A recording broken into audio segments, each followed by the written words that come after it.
hey, Des. Yeah. This is a little weird. Double G is out again because work. So Yes. it's just the two of us. Yes. So, how's your week been, man? How's your week in and out of Destiny? How has that been? Out of Destiny, I can't really. I mean, it's been about normal. You know, corporate takeover of a smaller entity is actually fairly time consuming. Oh, yeah. Because I entirely forgot about, like, the auditing process. And it's like, oh, that's going to take forever. Oh, you guys have to do an audit? Yeah. They're auditing. No! Yeah, so that's going on. Like, yeah, like behind the curtain. And it's like, oh. Because somebody asks, like, what are those people doing in there? I'm like, I don't know. It's like, yeah, they're doing an audit. It's like, oh no.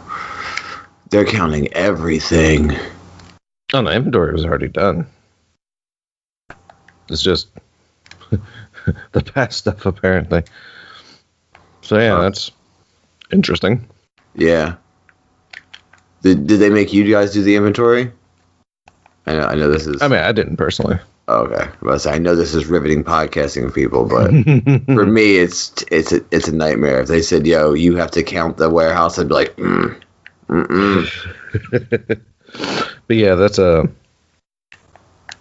I did get a look at some things, like some processes and stuff that the larger corporate entity has. So things look very interesting. Like they got a little like machine that'll wrap a pallet. Oh yeah, the one that you drop it in and you just hit the button and it wraps it for you. Exactly. It's like, what the crap? It's nice, right? I saw that thing goes like, whoa. Because the thing is, it was faster than I anticipated. It's just like a few and it's like, it's done. Mm-hmm. Holy crap. But yeah, that's yeah. See, to everybody else, this is like, no, everybody's like, what the hell is going on? I don't understand. Right. But to us, it's like, oh, they wrapped the pallet for you. Oh, it's joyous.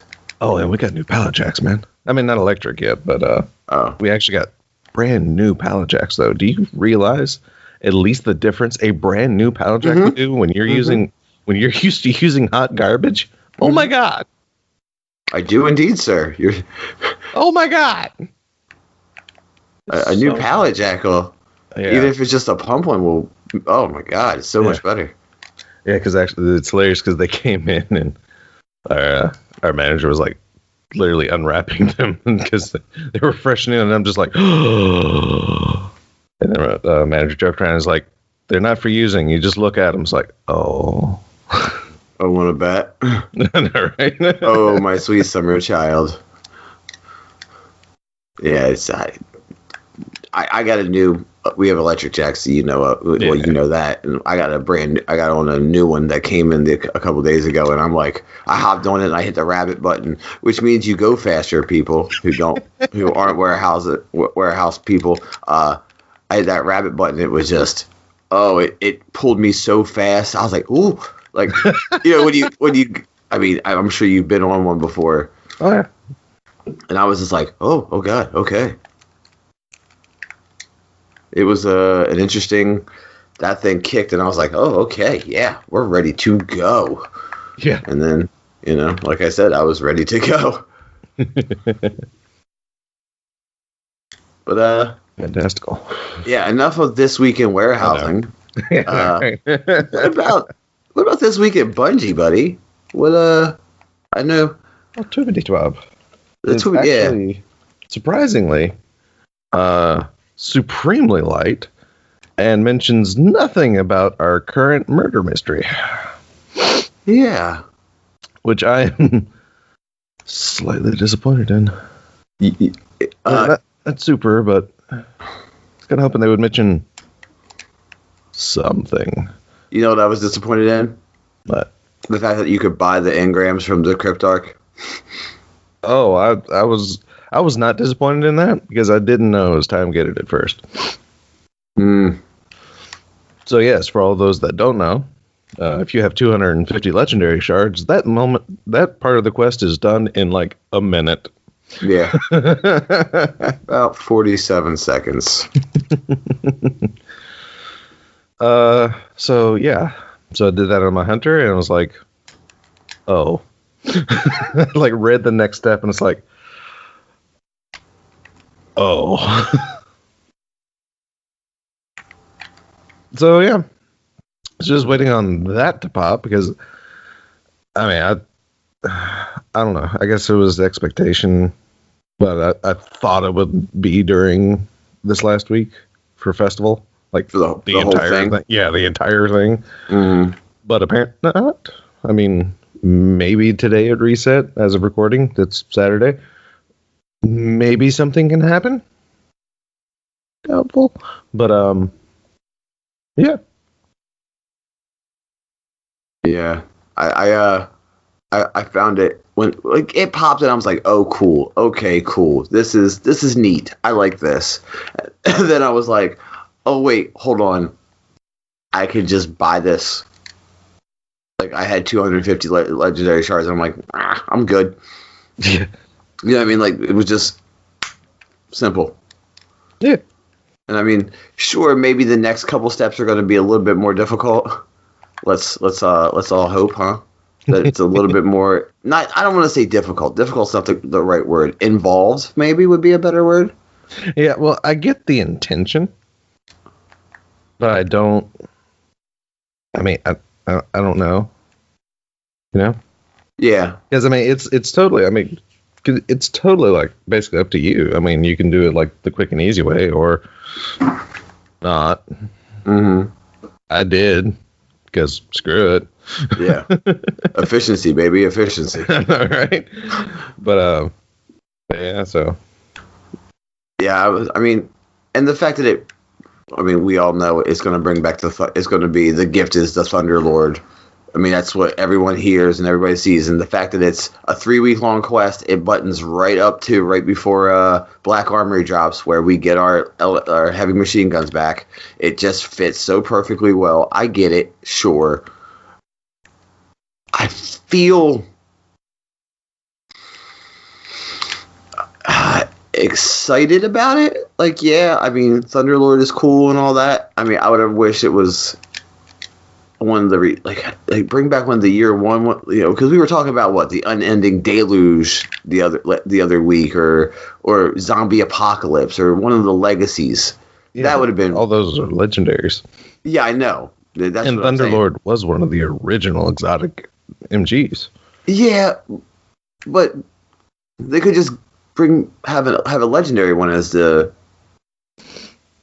No, if you're gonna bring back in, like, I like this idea though. It's like if you're gonna bring back MGs, why not bring back, like, because that's the thing, because even Thunderlord has like kind of a special place with Bungie, because I mean, if you remember way back when, Thunderlord is what they used to like reveal early menu UI items and like the early like perk trees. Mm-hmm. That Destiny was going to use that ended up not using.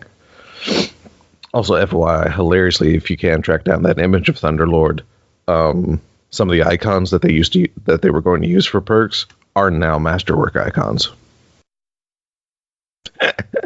Really? Yeah, because at least 2 of the icons in the original Thunderlord perk tree are like range and stability Masterwork icons now. That's pretty cool.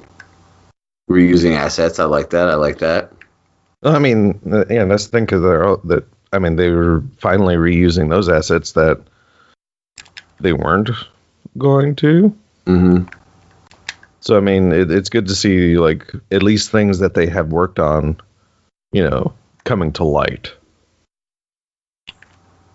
and being used basically. So I do like that. But yeah. I have heard a few things like, who do you think killed Master Eyes? Who do you think killed Master Eyes? I'm like, I don't know. Maybe one of the barons that we murdered. I mean, we don't exactly have a short list of enemies. Yeah. He is a Cryptarch. And he's a Cryptarch, and he was on the reef. I mean, it could have been anybody. Fuck it. Right. They could, if they really wanted to be lazy with the writing, Prince Aldrin could have done it. Or Ava Levante could have done it. Yeah. Man. Which, hilariously, I guess might still be alive. I don't know, because her lore has started to unlock. And you can apparently get her entire lore book by grinding out Red War daily heroic stories. Mm. They are random drops, but apparently it is completable. Isn't that the one that basically states she was hiding and then everything went white? I think that was one of the lines I read. I didn't actually read into it. Oh, okay. But all I know is it's the story of Ava, and basically it's her perspective of the Red War, or at least the start of it. So, at least there's something. So yeah, there's that. They do have lore. Yeah, I mean, good God, so much freaking lore. I actually saw somebody in the Ishtar Discord posted this graph of lore released in D2, and just through all the expansions and stuff. Mm-hmm. If I could find it, certainly, apparently not quickly, but yeah, something like D2 Vanilla had 70 lore entries. Each expansion didn't even hit 20, and then Forsaken was 170 lore entries or something like that. So yeah, it's yeah, they definitely brought the lore back into a spotlight. As I said, regardless of your view of how the lore was, I mean, it's definitely in full swing again. But yeah. Yeah, I'm happy about it. I'm happy about the lore being brought back and everything. Cause, I mean, and it's a lot more. I mean, yeah, you gotta collect it and then you can read it inside the tab, which is that's fine. That's fine. I mean, and at least for the non weapon tab lores or armor tab lores, they did bring back the ability of looking at it on your phone or whatever with the companion app, which is one thing I think a lot of people were really missing, wasn't the fact that the lore was gone, because I mean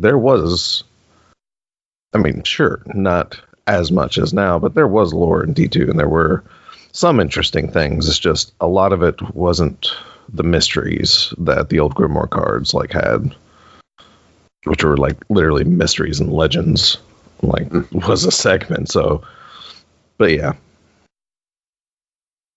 it's definitely back in full swing and mysterious and crap and ugh. Mysterious and yeah, especially the Drifter, because that entire interaction, at least from the lore perspective of Drifter's Gambit, is so very interesting. He's a guardian, right? At least was. I mean, technically no, because apparently the Drifter, some of the hints that we're getting, has him as being rogue before the foundation of the city, which was when Guardians were coined, was after the city came up. So, which it's just a naming convention. Technically, the Iron Lords weren't really Guardians because they never really guarded the last city. Yeah, they just gotta had the light. Yeah, and then what was it?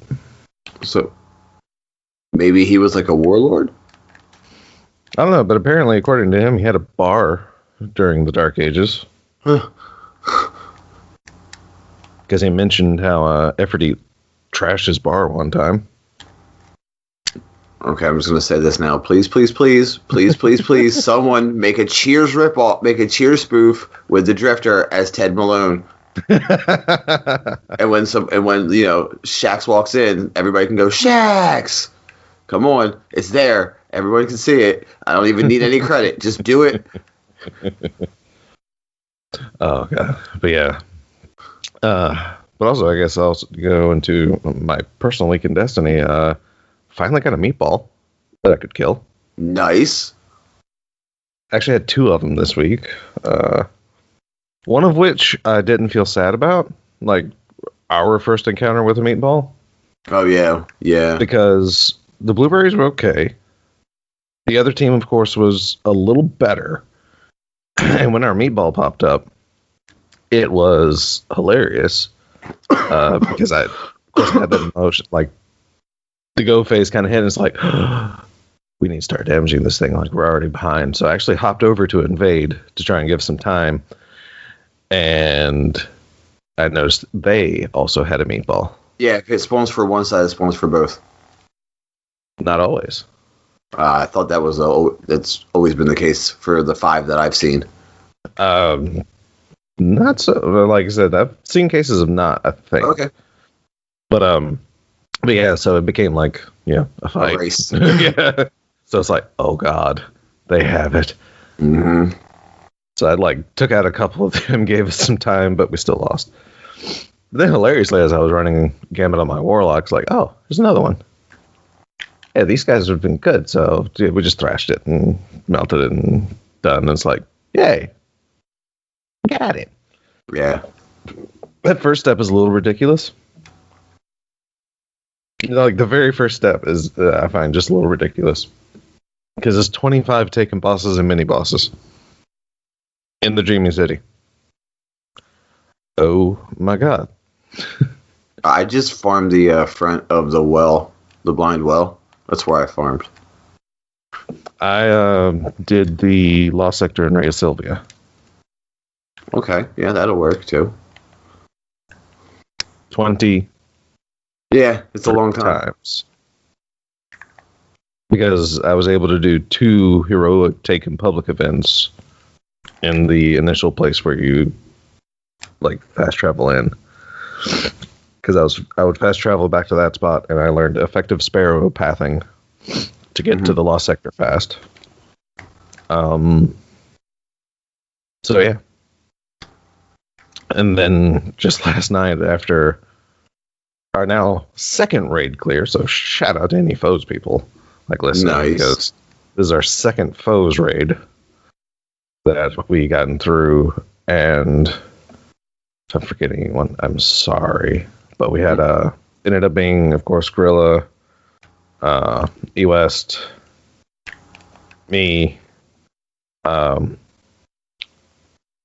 we had Feral Fox, we had Maker, and someone that was helping Maker run Whisper. Then 2 of them had to drop out. And then we had Goku and Mr. Pizza. Oh, pop cool. in, which are, oh my god, Mr. Pizza is... I've not had the pleasure yet of playing with Mr. Pizza. You like him? He's hilarious. But yeah, it was, it was solid runs. We actually got done, I think it took us about 4 hours, which all in all isn't too bad. But oh my god, did I have some of the best luck in this raid. Nice. Back to back 3 curated weapons. So I now have the scout rifle, the hand cannon, and the bow. Cool, man. So it's like, wow. But anyhow, after that, Gorilla and eWest actually helped with my strike for the malfeasance. And holy crap.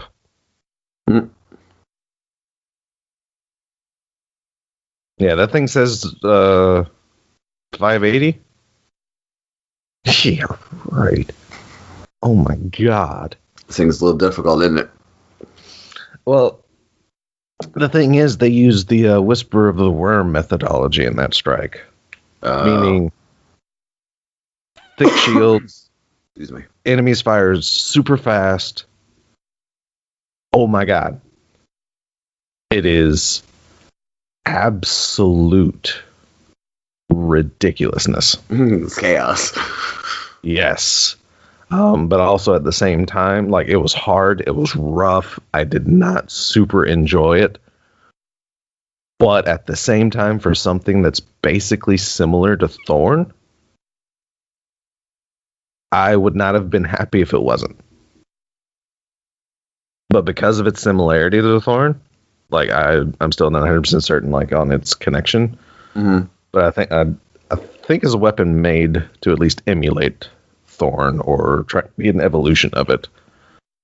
If I understand, like, its lore tab, because I haven't read it yet, but if I understand what the weapons lore tab is from when I heard about it, it's like supposed to be the next step of Thorn, essentially. But yeah, so because of that, I mean, I'm like super happy that that strike was so hard, because it reminded me of doing the Thorn strike, like, at level. Fighting faux golf. Yeah, like waiting for that witch and having to wait, like, ooh. Because that was rough, and I had to do it several times, like I said, at appropriate level. Like, a lot of people might have memories of that not being anything, but that's also because a lot of people really didn't go for Thorn until after it was busted. I had Thorn before it was busted. It was awful. Yeah, yeah, it was tough. It's like low magazine size, slow reload, and it's like, I remember thinking, is like, if this thing could get either a magazine buff or a reload speed buff, it'd be all right. And then I got both. It's like, oh, all right, that's cool. And all of a sudden, the burn damage got tweaked with, and it's like, all of a sudden, this thing's good. But yeah. You see, I got for this week, for me, I hit 600 with my Titan. Nice. Yeah, no raids. Yeah. And as you so eloquently put it, also hodgepodge of shit. And Yeah. I'm like, yep, my armor is not pretty. It's not. I'm not a fashion Titan yet. It's coming though. Let me see what else happened. Thanks to the triple XP and double XP for Gambit, I've hit Legend for the rank. I know that's a little bit. I have a little bit more I need to get on, so I'm probably going to be doing that a lot tonight.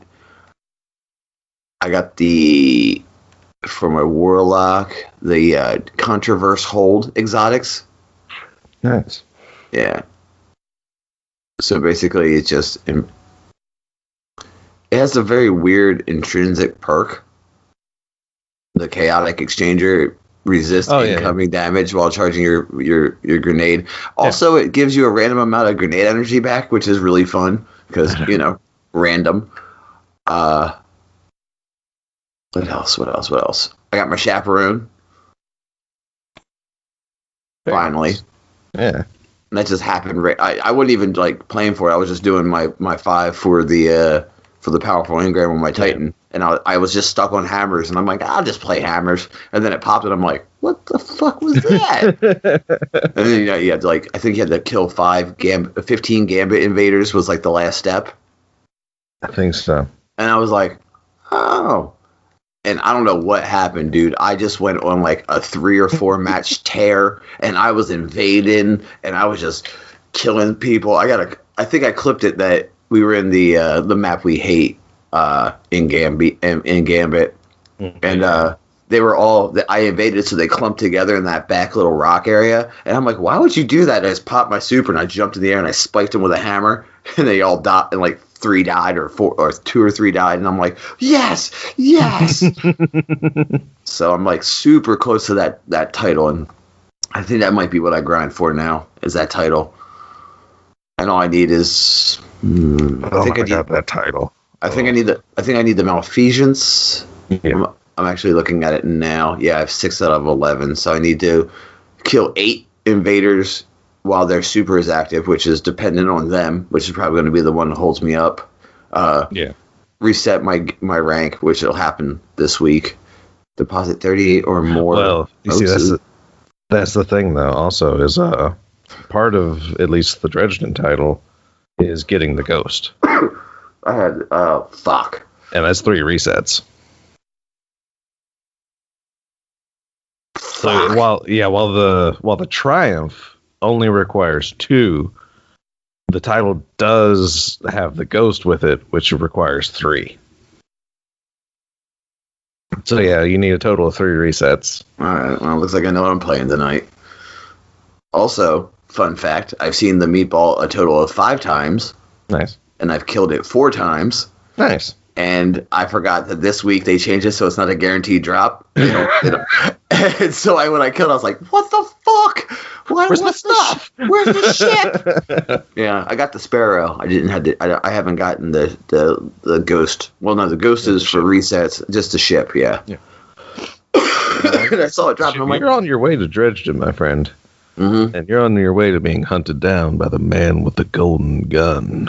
Yeah, I know. Like, I actually I wasn't aware of that until I read it last night. Like, just before I went to bed, like, I actually read the lore I was missing from the Drifter's Gambit. And, like, that last entry, oh my god. Whoa. Wait, what? I thought you were just making like a quote, Dredgen your... No. Shit. No? No, like spoiler alert for those that are sensitive to the lore. 5, 4, 3, 2, 1. Yeah. The very last entry for Drifter's Gambit is like a message to anyone that chooses to go after and wear the name Dredgen. Hang on. A Drifter's Gambit. I'll look it up right now because, like I said, it is an incredible entry. What's it called? It is called the Long Con. Yeah, but at first it's this a renegade's like observations of a drifter or whatever. And he goes on. It's like I'll paraphrase this, but he's basically kind of having this like hypothetical conversation with Drifter on like, can you basically like switch the tables? Can you make essentially Dredgen Yor out to be the hero and the man with the golden gun the villain? It's like, can you make people like, let's see. Yeah, here's, through these temptations they will grow strong, but the hatred must be true, driven by the power they find in your wicked game. Sealed in the fear you'll seed in the name of the man with the golden gun. I wish there was another way, but your brothers and sisters in Shadow are too far gone. You've seen it. You know as well as me, better than me. The path they walk offers only ruin. They must be stopped. So spread your unholy word, brother. Give new life to old myths. And when that hateful name Dredgen spreads throughout the system, his real disciples will have no choice but to confront their sins.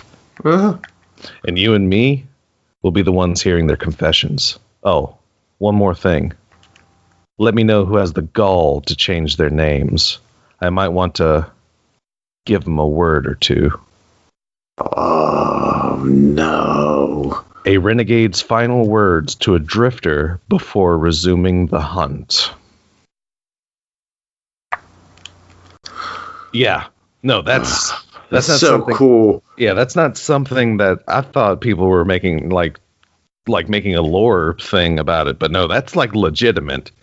You go after the title Dredged, you're being hunted by presumably Shin Malphur. Mm. Yeah. Oh boy. Well, now we know what Joker's Wild is. I know, right? Like, I read that and it's just like, oh my God. Yeah. That is actually really cool. Well, yeah, that was, I read that and it's just like, ooh. Because some of my favorite bits of lore are the old mysteries. Like, it took them, like, 2-3 years to finally, like, at least put out the cohesive intertwining of the Thorn and Last Word stories. Mm-hmm. And that's what I just loved. The only reason I love them is there weren't a lot of lore back when, but it was just the fact that they seemed to connect. And seeing that actually, like, slowly start to connect was really cool. But yeah, that's the man with the golden. Yeah, that's kind of dope. Yeah. Holy shit, man. Yeah, that and like Drifter is like so shady. Like I still like him, but he is so shady because as you complete the strike, you reach Callum Soul's grave, which is visually super impressive. Mm-hmm. Because all you see left of Callum Soul is like the scorch mark shadow, but there's a hole in the middle of him. Oh. Where like the golden gun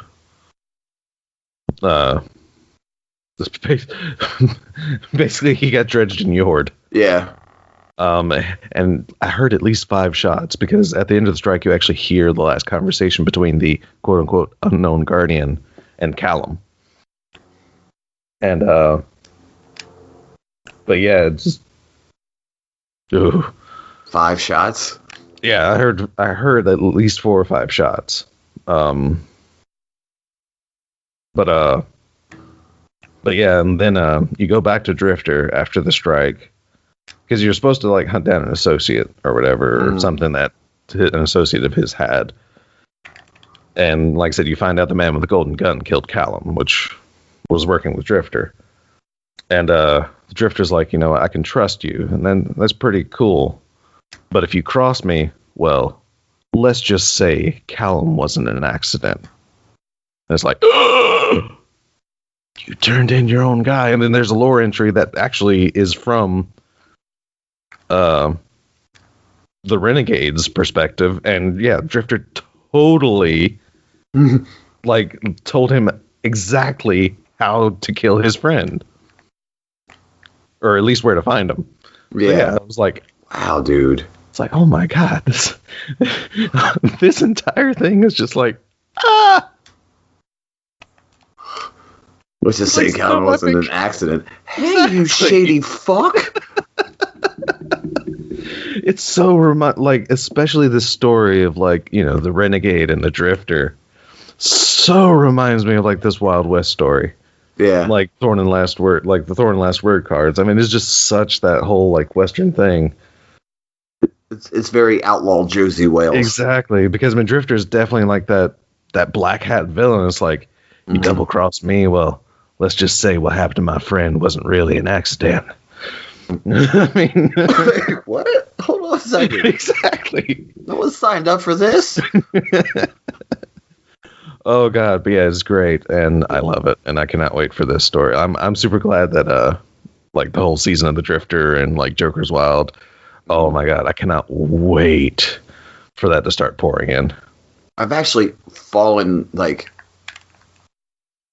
I mean when we first heard about Gambit, I was like, you know, whatever. It's whatever. I'd be okay with it, or I might not like it. And then I was like, dude, I'm literally, I was listening to Crucible Radio, and I heard Swain. By the way, Swain, I don't know if you listen, but congratulations on getting that title, my friend. I'm right behind you. I'm coming to get that title too, man. I really got it. Yeah, he finally got it. He tweeted it out, and I was like, oh shit, nice.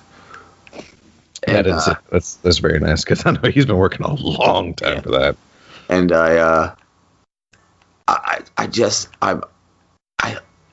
I invade now, I see now that energy rush you get for invading. Oh yeah. And when I got because I got the final team wipe, I got that the other night, and as soon as that happened, I was like, motherfucking yes. And that alone is an amazing feeling when you get that final wipe and you're like one step closer. Yeah. So I know it's like, yeah. I mean, it's just, it's incredible because for me, it's like, it's hilariously, I guess, thanks to the way like Forsaken is set up and the fact that you can like track and you take off medals you earn. Like legitimately, at least for kills, the only one I'm missing, like just for general kills, is the Overkill Monger. I've gotten Killmonger like ticked off. I've gotten Thrillmonger ticked off. Oh, I just don't see how Overkill Monger is possible, man. What was that, 30 kills without dying? No, well, that's just Killmonger. Killmonger's 30 without dying. Thrillmonger is like 50, and then Overkillmonger is like 80 without dying. Oh my god, how the hell is that possible? Yeah, that's what I'm saying.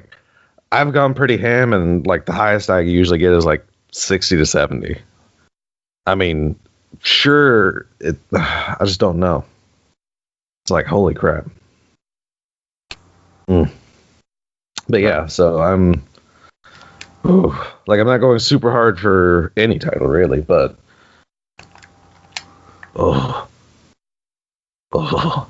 yeah, which is cool that you don't have to. You know what I mean? Like that's also a very awesome thing. Yeah. You don't have to have a title of. I would think you would go for Cursebreaker as much as you like raiding. I mean, it would be awesome, and like legitimately, I was so happy like going through the raid last night, and it's like, first encounter I think gave me armor, and the second encounter, here's the Masterwork Scout Rifle. Nice. Wait, what? Oh, it's the curated Scout Rifle. Cool. Yeah. Nice. Not my first. I'd like to get a curated age-old Bond or Pulse Rifle. That'd be cool too. But hey, I'm cool with this. It's got like explosive rounds and outlaw. It's a nice scout. It's a 150, so I mean it does some decent work. If we got to Morgoth, here's a curated Nation of Beasts hand cannon. Oh.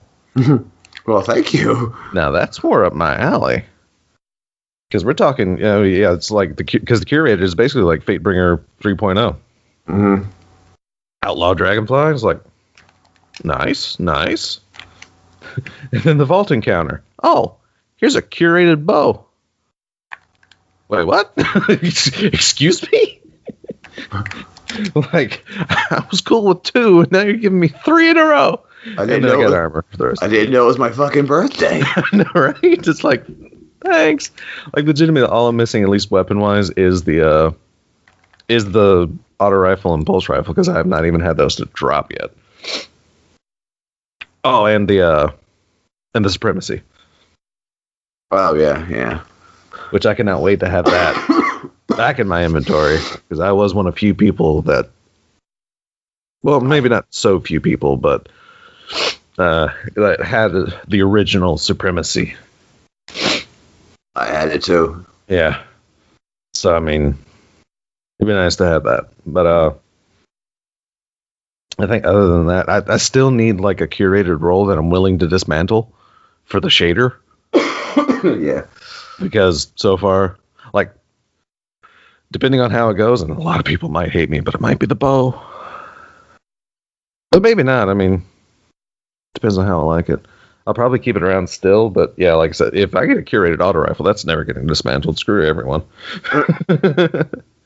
But guys, it's not ever getting out. Nope. No, it's freaking amazing, and it's an energy like 360, and it's one of only like 2 weapons that can. Yeah, one of only like 2 or 3 weapons that can drop with 4th times the charm. So yes, that's definitely a trophy piece. Yeah. Like I said, I just got the chaperone And I didn't have it in year 1 or in Destiny 1, I should say. Oh yeah. I never had it. That's right. So because the last word part, and then you hated SRL so much you didn't do the SRL cheese. Yep. Yeah. Which I gotta say, ultimately kind of feels the same. So you can kind of like, get that feel now.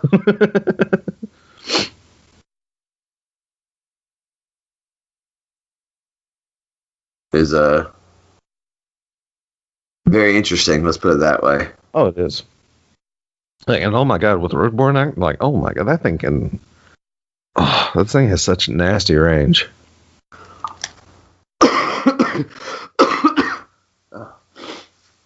Excuse me. Like, it can be literally ridiculous. Yeah, when I first started playing with it, it was I had one match, and just the difference between a slug and a pellet, I had to learn. But man, just slotting in, bang, bang, bang, and I'm like, this is just dumb. I was like, this is so dumb. But I mean, it was a blast. Like I said, it just popped for me. Like I wasn't chasing it. I was just playing the game. Yeah. And it just happened. And I looked over and I was like, oh, what is this?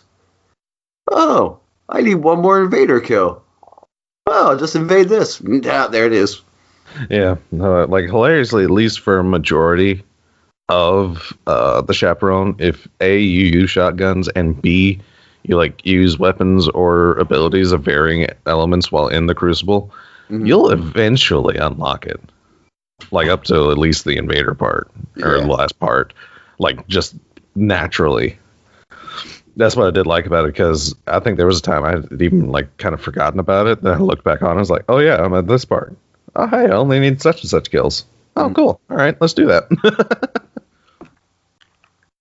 It was a very fun time.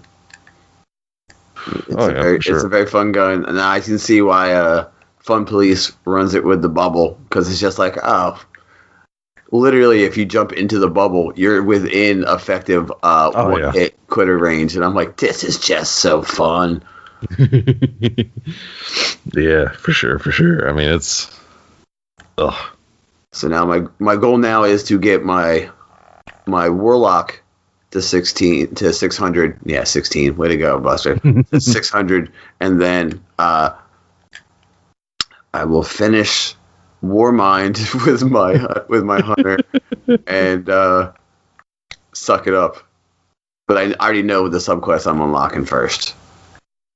It's a no-brainer. Nice, of course. No-brainer. Blade Barrage. I want somebody to I want to just be able to touch someone's forehead and have them fucking because that's exactly how that. You might see a set of throwing knives get thrown. It was not a set of throwing knives. It literally is just the universe is pulling them away. That's what happened. I don't feel so good. Yeah, exactly. Yeah. That's 100% what that is. Oh man. Oh god, and it is. Oh, it just feels so good for hunters to have like an effective shutdown tool, like at the very least. It's like, oh, you have a super and you're coming at me. That's cute. So do I. That's effectively is what it turns into. Oh, that's cute. Yeah. It's like, guess who's gonna shut down first? Yeah, no, right? Because it's like, oh no, Fists of Havoc coming at me. Bye. And then you jump. And the worst part is you jump in the air all nimbly bimbly like a fucking spider monkey in the air, and it's just like, well, you cease to exist now. I'll see you. Have a good weekend. But yeah, it's definitely fun. Oh yeah, it's gonna be my like I said, I'm definitely gonna run and gun for it as soon as I get through the last expansion. Yeah. Like I said, I'm definitely seeing like uses still for Golden Gun, especially with Celestial. Now that a Celestial kill will give you like a third of your super back, which is great because for immediate burst damage, like there's at least one part in the raid it has no bosses, but you still need like good burst damage to take down this enemy that can cause a 5-second wipe essentially. Really? Oh no. So yeah, so running the vaults, like I was running Celestial Knight Golden Hunt, and I see him charging up, and it's like, there's the head, and yep, you're gone, and there's a third of my super. There's enough orbs to get another super back quickly. Good to go. So yeah, it's like I said, I'm still finding like utility. Like I haven't completely put down, the Celestial as I thought I would with shards, but I mean, if it's everything else in PvE, it's Shards of Galanor and Blade Barrage. If not, like if I'm in the raid, it's definitely like still Celestial though.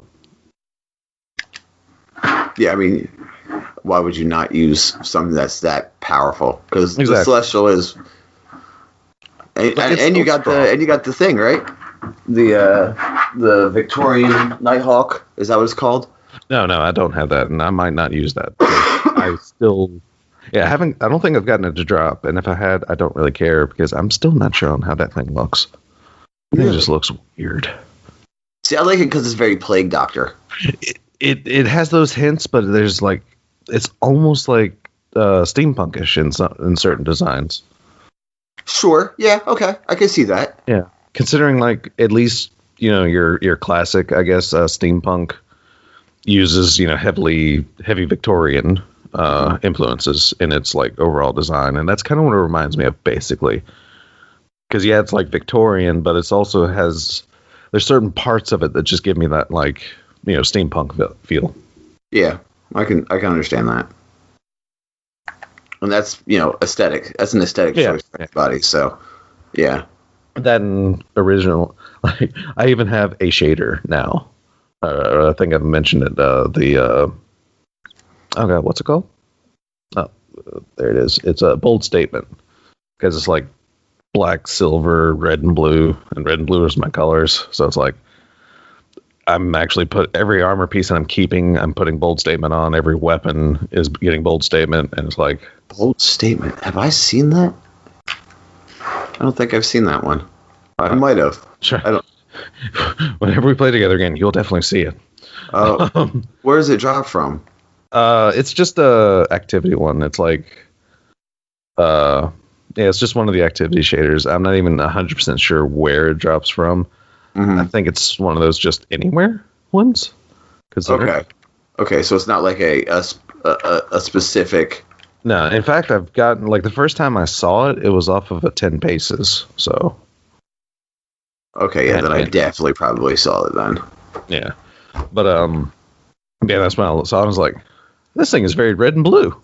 Yeah. Oh, it's the shader.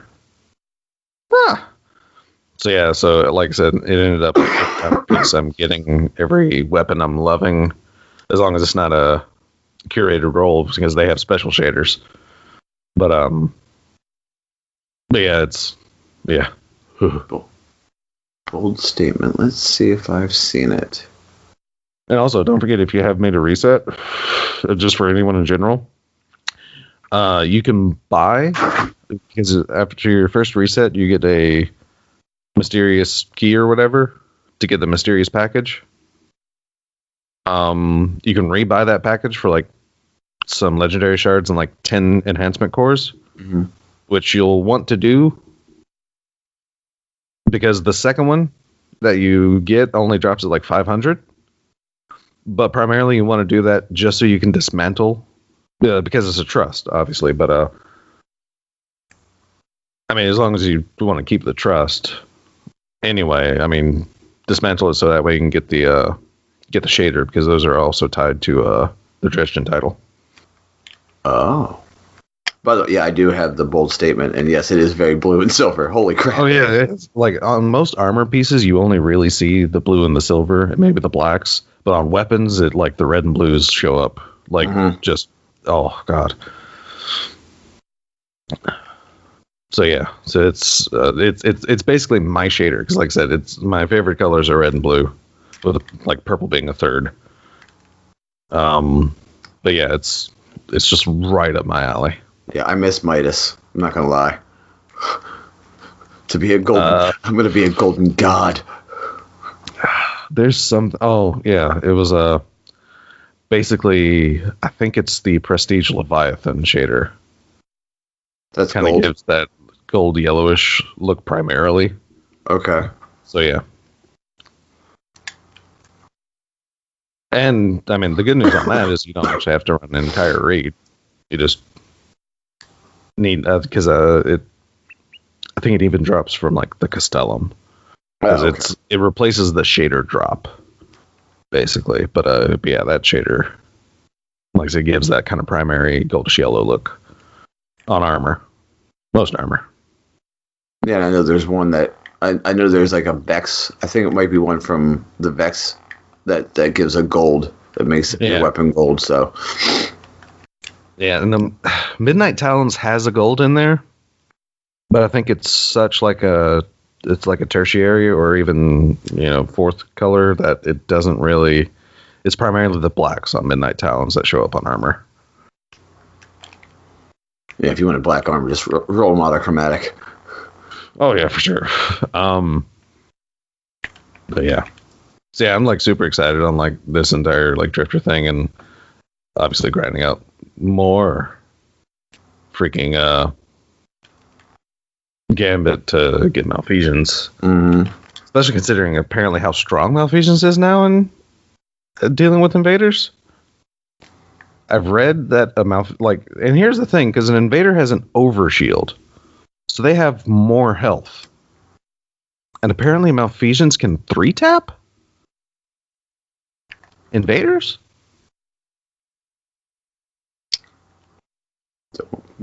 Holy shit, they do have an overshield. Yeah. And if what I'm hearing is right, and if they can 3-tap even with an overshield, that's a lot of damage. Busted, man. But of course, then again, it's only invaders. Oh. Yeah, it only gets the bonus damage when someone is invading you. Hilariously. Oh, not while you're invading. No, not while you're invading. It is like an invader buster, man. Oh my god.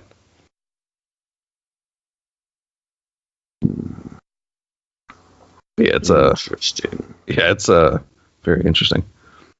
Oh, and let me tell you what, freaking Bungie is learning. Oh my god. Because running through the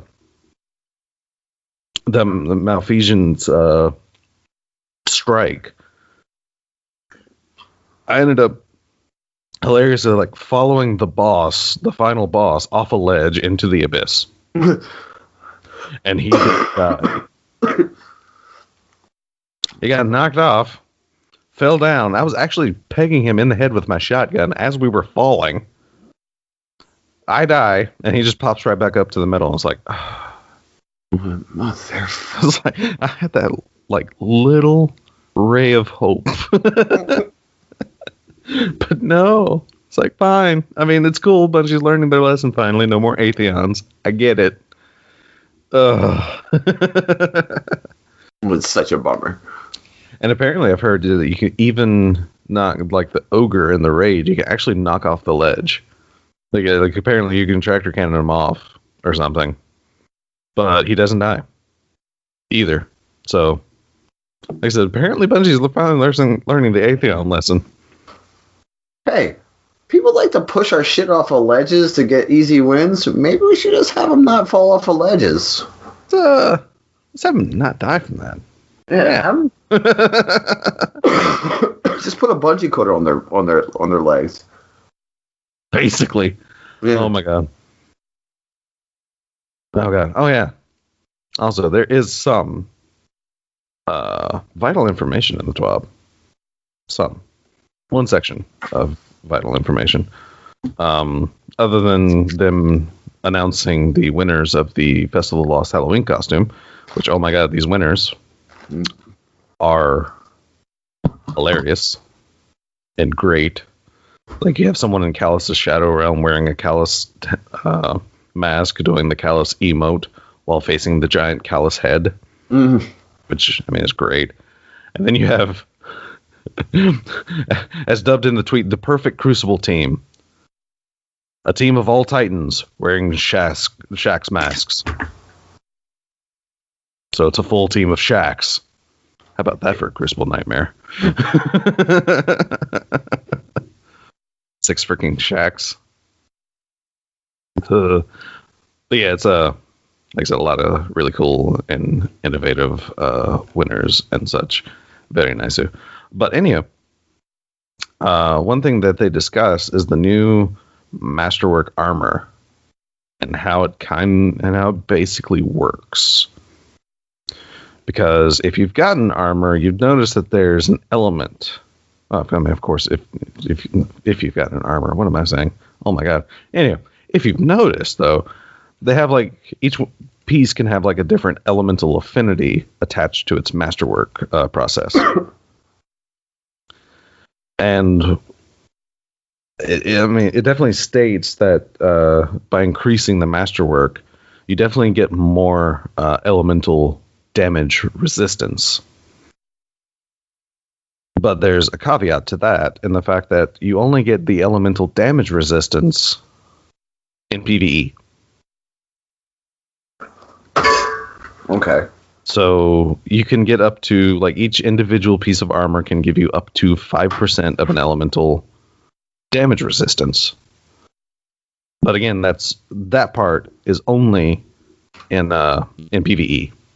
Does not affect player attacks. But it still has the old Masterwork system of increasing your damage resistance against any attack while you're in super. And that doesn't matter. Like, the elemental part of that does not matter. Like, they give an example in the TWAB. If a player has Tier 12 Arc and Tier 3 Void, they have a cumulative additional 15% damage resistance while in super. But they only get the 12% damage resistance versus Arc combatants and 3% versus Void combatants. So the elemental type doesn't matter for the armor if you're in super, because you just get that damage resistance. Okay. For anything. So it works like the old Masterwork armors did, but with the added effect of, while you're in PvE, your individual like elements will block that damage for you, or at least portions of that damage, up to 5% per piece. Mm-hmm. So that's how Masterwork armors work now. Makes a lot more sense now, because I was looking at it like, okay, cool. I had like, I had a bit of armor drop that was like Tier 3 Arc, and I was just getting melted by like the Chaos Reach. I'm like, shouldn't that have helped? And now I understand it does not. Yeah. No. It does not work in any. Basically, if a player is attacking you, the elemental damage resistance is not working. But it will stop an ogre blast. Yeah. Like taking ogres, you'll take. Yeah, if you have 25, like if you have all arc on, then you're taking 25% less damage from like a Taken Ogre Eye Blast or most fallen attacks or things like that. Yeah. So, like I said, that is how that works.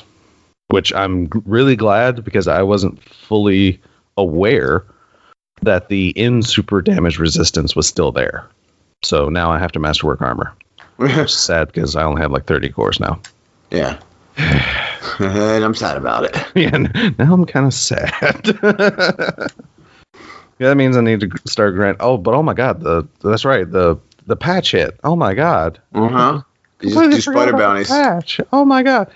6 spider bounties have 1 enhancement core piece, which kind of sucks because some of them cost a little more. It's like literally his last 6 before the big one. I kind of hoped like at least the more expensive ones might give 2. And the scrapper bounty. Yeah, and like every scrapper bounty I've seen drops an enhancement core. So yeah, like they can be a plentiful source. You still got to grind for them, but they are at least a semi-plentiful source. At the very least. Fucking dog brought his bowl to me and dropped it at my feet. That was what that noise was that everyone heard. Fantastic. Yeah, he's an asshole. But yeah, like I said, a lot of changes in this past patch. Malfeasance, they increased the damage for explosive shadow detonation. Increased the damage against Taken and Invaders, which we talked about that. Witch Ender, they increased the base damage. I have not actually messed around with that. Trace rifles are now affected by auto rifle armor perks. Which is cool. Sword damage in PvE and fusion rifle damage in PvE have been increased. I have not messed around with much of either of those. It's noticeable with Black Talon. Nice. The proximity grenades perk for grenade launchers now have a stat penalty to blast radius, which makes sense to me. They have reduced the amount by which full choke narrows projectile spread. I was just waiting for that to happen, to be honest. I was just waiting because, full choke was shot package 2.0. So I was waiting for that to get changed. Which apparently now it's still... Full choke is still a strong choice from what, the Crucible scientists are saying.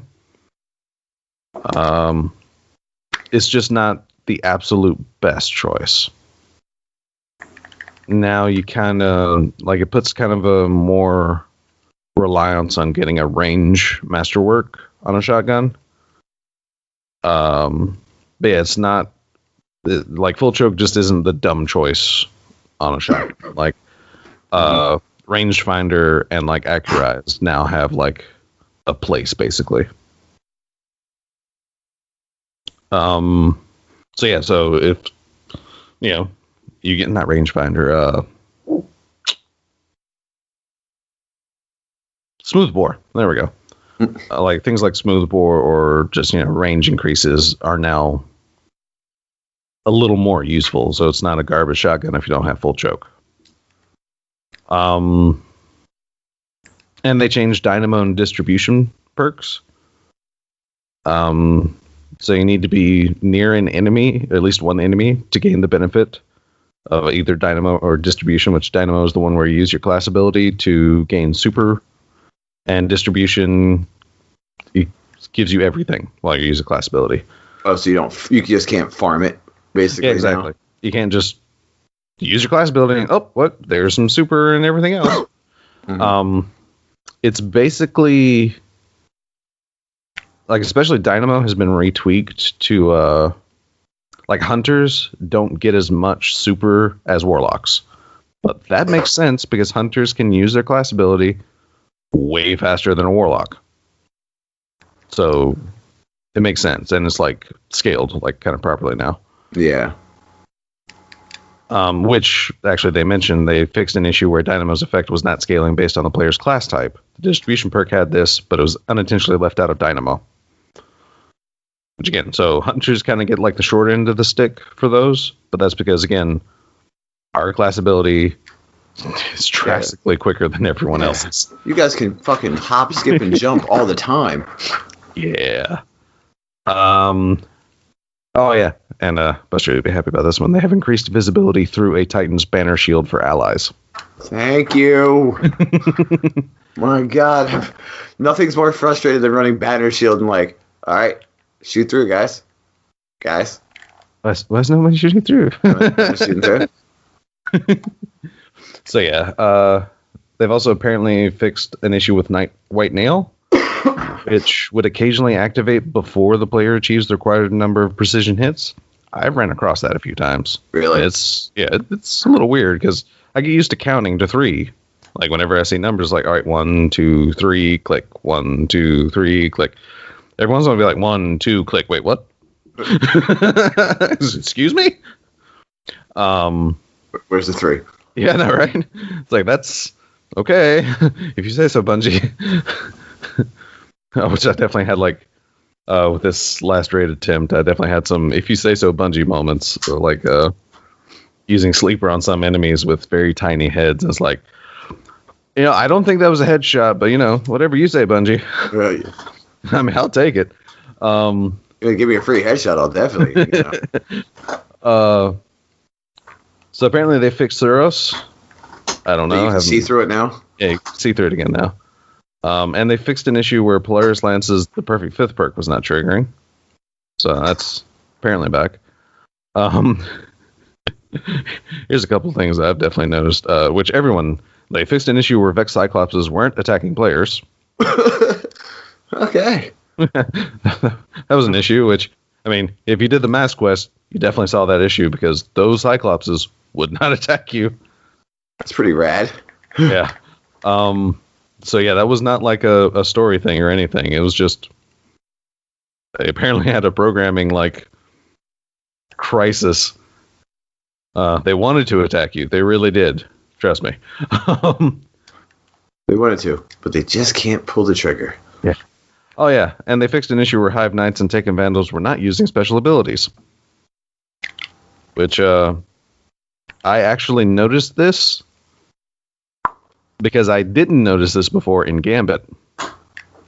Whenever it was Hive, I never noticed the Knights actually never raised a shield for me. Until this change. And now they're raising shields. And it's like, oh, because I actually got aggravated at a Knight. It's like, why are you raising your shield? Oh, wait, you didn't before. That's what they fixed. Oh, okay. Oh, I remember now. Yeah. Why are you bringing your shield up? Oh, wait, you're supposed to. Yeah, that's your job. So that's fair. Okay, Bungie. That's your job. My bad. I'm sorry. All right. So they brought Breakthrough back. They've changed it a lot. I'm not talking through all that because this is kind of paragraphy. So if you care about competitive and Breakthrough, read through the TWAB. Gambit. Sleeper now gains less ammo from heavy ammo crates on the wall in Gambit. You now get 2 instead of 4. But here's the thing. If you're running heavy ammo finder, that crate on the wall doesn't matter. The only time that crate on the wall actually matters is if you don't have heavy ammo finder. Because then you don't really get heavy ammo. And that's when you feel this ammo nerf. Because if you got the right perks and everything, you're still getting like 6 shots of sleeper per ammo brick from dropped enemies. So yeah. Run 1 heavy ammo finder. Because also, heavy ammo finder is glitched. Or not working. Yes, if you have 2 heavy ammo finders on, you will not get heavy ammo to drop. You have to have 1 heavy ammo finder to get increased heavy ammo drops. As I go to my armor. Yeah. Apparently, I don't think special ammo finder is like that because I've still gotten like quite a bit of special ammo drops even with 3 stacks of it. So I don't know if that's bugged as well. But yeah, heavy ammo finder, run 1. And you'll have like 1 in Gambit is like plenty basically. Depending, of course, all on luck, but even on bad luck, I've only had like out of the crap ton of Gambit I've ran since Infamy had like double because I thought the murder mystery would take longer. Haha. So yeah, I've been playing a lot of Gambit. Yeah. Out of all that, I've had like 2 encounters on my Hunter because my Hunter's was the only one that really had, or he's the only one that has freedom of armor right now. The others are still kind of tied to what's best, and that's why I mentioned it's like that's patchwork because I feel that. I mean, my poor Titan and Warlock are still. My poor Titan, man. My poor Titan. That's why when you put it, I wasn't like, yeah. I was just like, yeah, it's patchwork. Fuck yeah. It is. It's awful. I hate it. You're literally looking at the first 600 armor drops I got on my Titan. That's what happened. I know. I understand. That's why I said it because it's like, oh, I feel this pain. You still want a good-looking Titan, but you actually also want to do things. I actually want to have high level. But so run 1 heavy ammo finder. Let's see. The swords now gain more ammo from the heavy ammo crates. It was 6, now it's 12. Holy crap. They fixed an issue where sometimes one team's evasion portal would not open. Okay, here's the thing, because they say they fixed an issue where sometimes the wrong team would be credited for defeating the Ascendant Primeval. That's not true. They thought they fixed an issue, but apparently some people are still reporting that the wrong team is getting credit. So apparently it's a deeper issue than they first thought. Let me tell you what happened. If I dropped that meatball again, and then I saw the other team found it, and it was what I need. It was the last thing I needed to get my title. I would flip inside out, teleport to Seattle, write a very strongly worded letter to Bungie, hand deliver it to them myself. Yeah, that's It would be no bueno for anybody. So be mindful of that. Yeah. They haven't. One thing that's definitely worked, as you know, Buster mentioned his 5 appearances. I've had 2. Increase the spawn rate of this in Primeval Servitor, because here's the thing: it's not even full curse week. Nope. It's second week curse. Mm-hmm. Next week is full curse week. So, oh my God, the freaking servitors that are going to pop in next week, I can only imagine. Sweet Jesus. Like, next week is definitely also going to be the time to play Gambit if you're looking for the Dredgen title. Because the Gambit ship and Sparrow are no longer guaranteed drops. Yeah, I know that now.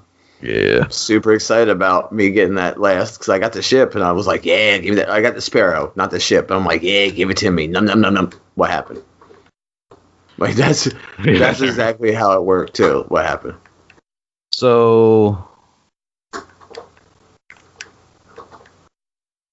yeah, Quitter Protection is also back in Gambit. Mm-hmm. So be careful if you have shoddy connection, which I sometimes do. But I'm not sure if it's also my connection. It's this weird thing. I actually got kicked from a Gambit match. And my internet was fine. Mm-hmm. It's weird how that works, huh? It's like I can't even say it was a DOS, because, I mean, a DOS will actually wreck your router. And, like, because here's, like, a little bit of knowledge for people that don't actually understand what a DOS attack does. And I know it's more popular now because, I mean, people use it. Like, so the idea of it is a little more prevalent, and people think that if you just get randomly disconnected, oh, it's a DOS attack.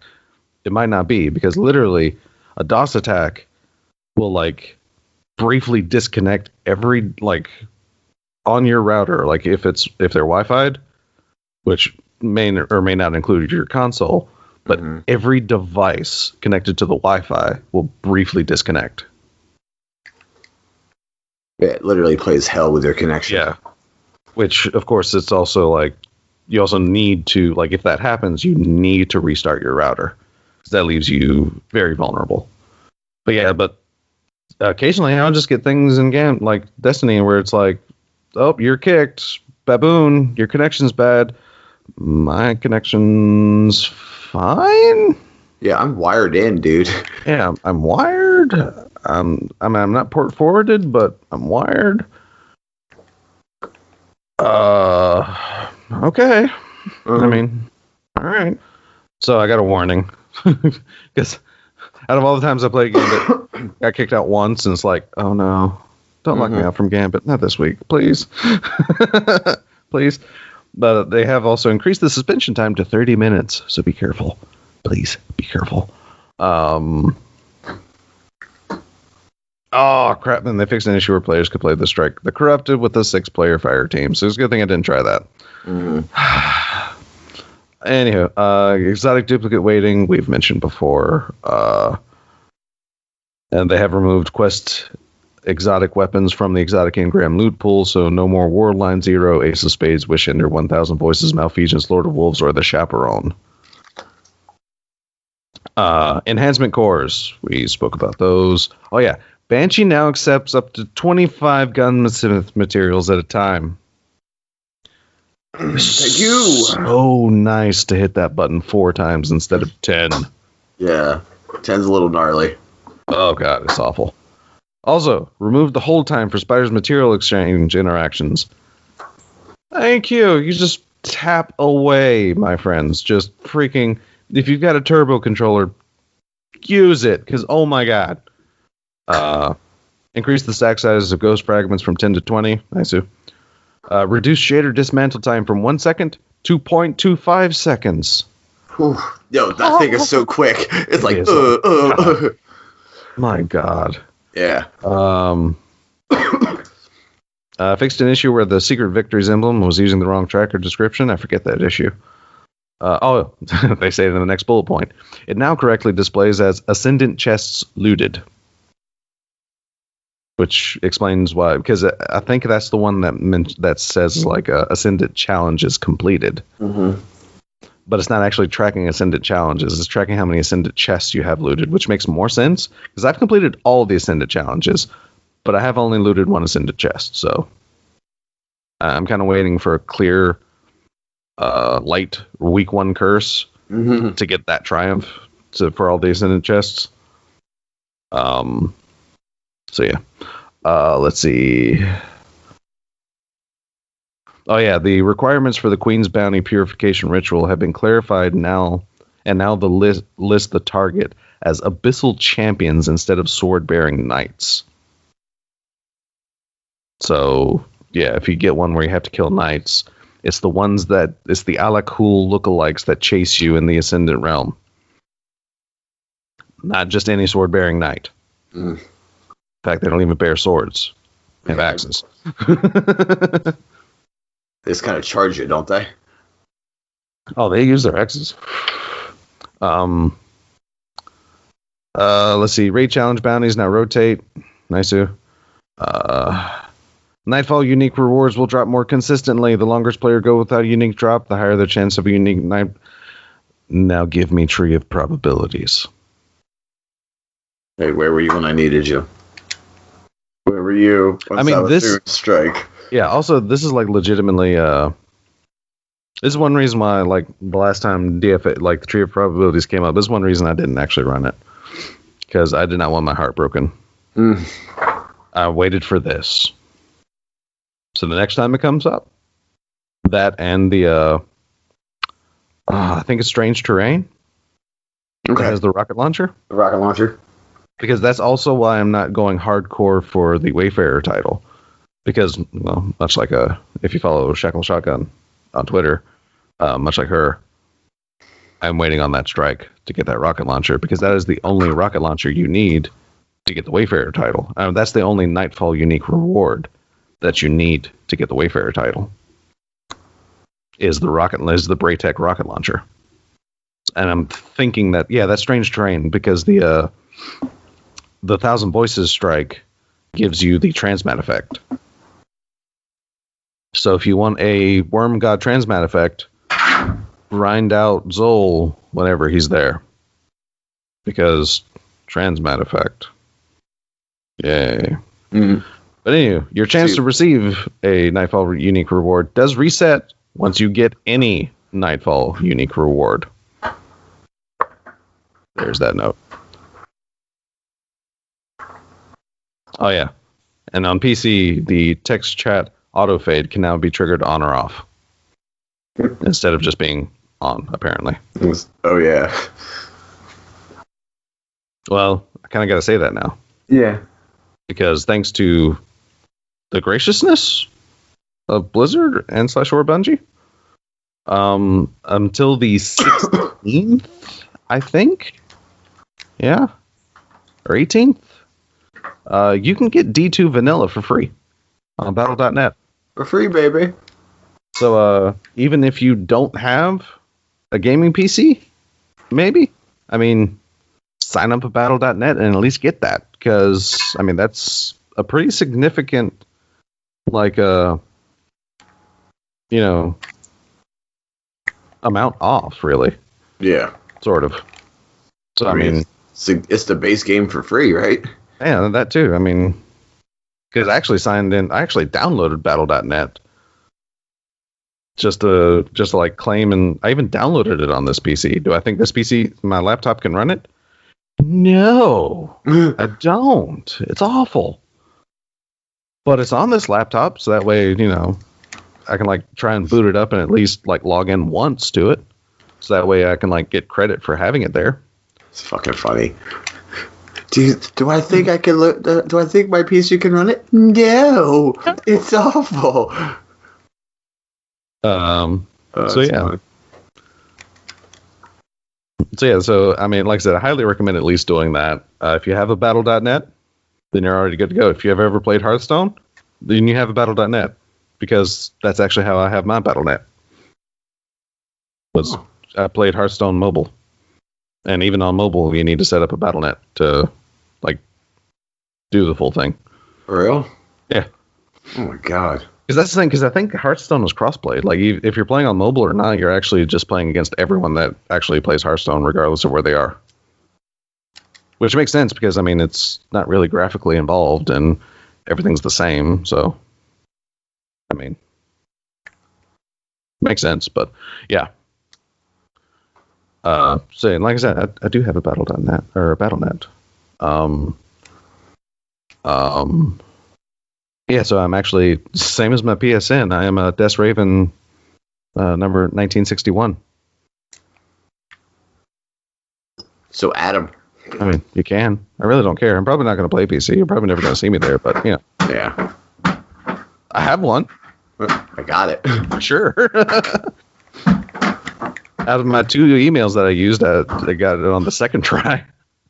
So I wasn't sure which one I used, like what era I tried Hearthstone, so I didn't know like which email I had. It's one of those situations. Yeah. It's like this email? This is like the safe one, right?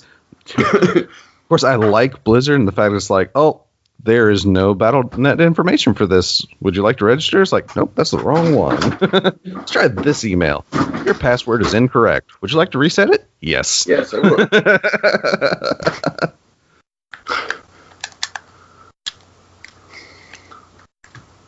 I hate when they ask you for passwords and you're like, okay. I'm like, okay, I know.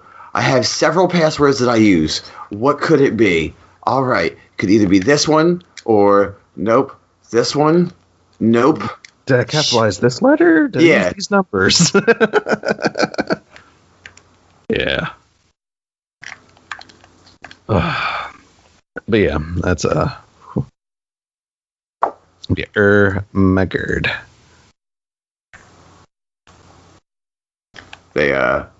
I mean, we can sprinkle in a little revolutionary ideas if you want to. We got a fair bit this week. We do.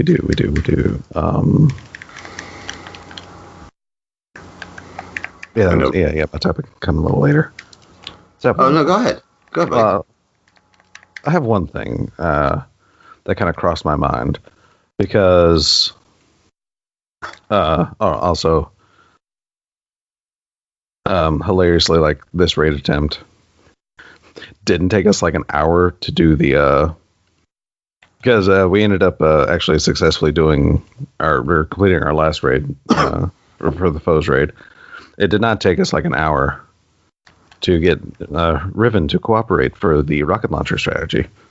Yes, it's a cheese. Yes, we do it because I am terrified of how that encounter actually works. Because, oh my god, it just seems so complicated and convoluted. I don't want to do it. You can't make me. But yeah, so hilariously, even though like with the NBS it took us like an hour and a half or so to like get Riven to cooperate, didn't take that long this time around. And I don't understand why, other than RNG is RNG.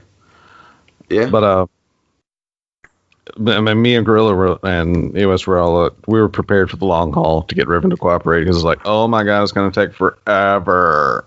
And it's definitely clan tradition, apparently, to sweet/dirty talk Riven to get her to cooperate. I mean, I like that idea. I'm for that. I really didn't think that was like a. But so far, it's like every clan member that we know that we've invited in that have run it before, they all sweet/dirty talk Riven. It's like, oh, I guess this is a thing. All right. But Yeah, at least in my off time, I've been like hilariously going back into watching a crap ton of like speedruns.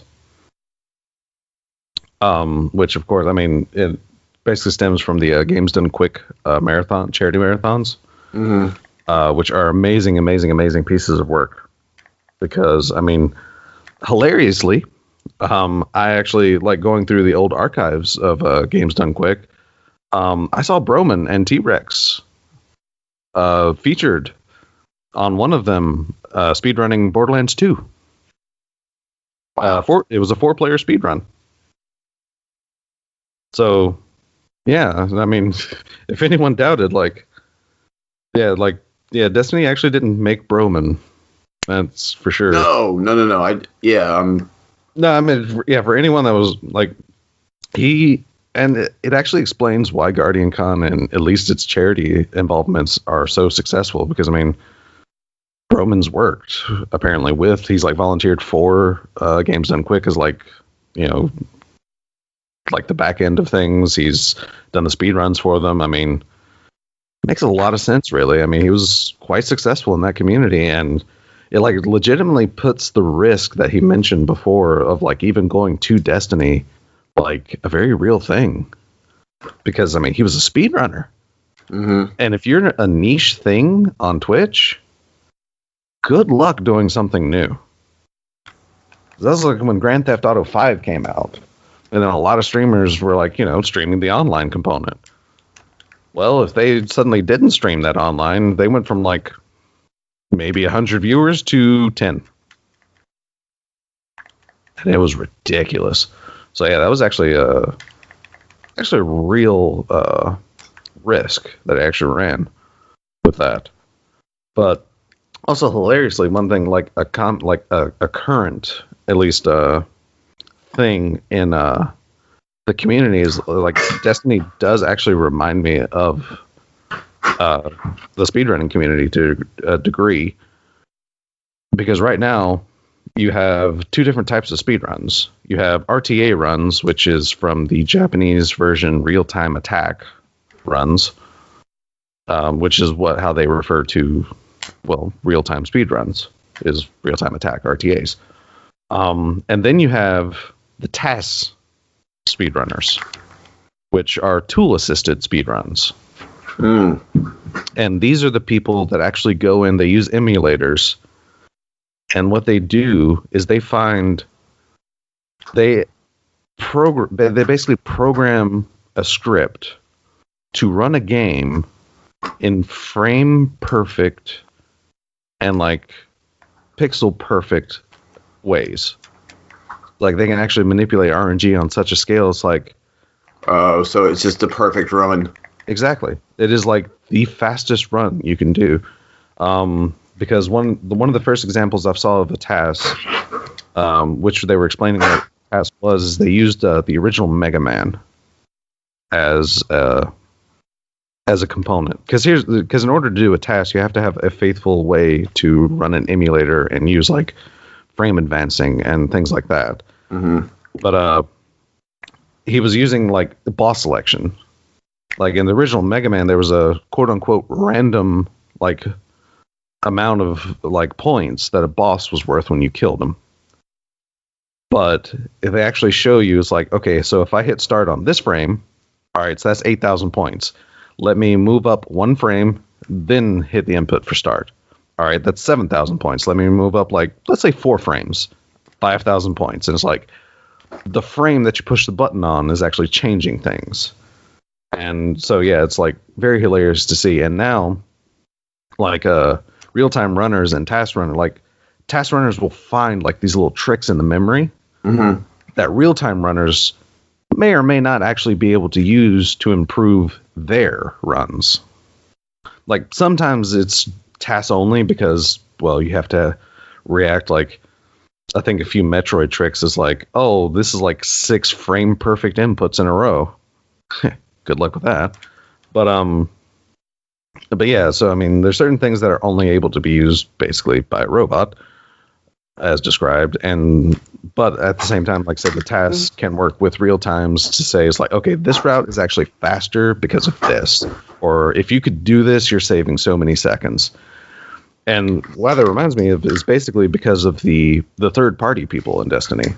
It's like the people using the API in such ways to help the players. Dim, Ishtar Commander, all these people, Light.GG, freaking Destiny sets, all these people like using the API in such ways to help the people to play the game, which is great. Like I said, it just like heavily reminded me of that, at least now. Which also is a segue to one topic that a lot of people did not want to cover. That happened a few weeks back. And that was the speedrunning drama of Destiny 2. There was speedrunning drama? Oh, there was speedrunning drama, my dude. I didn't really see it because I had to go look for it to find out what it was. But apparently Slayerage went to submit a speedrun for a Last Wish raid, which the recording was faster than the world record at the time.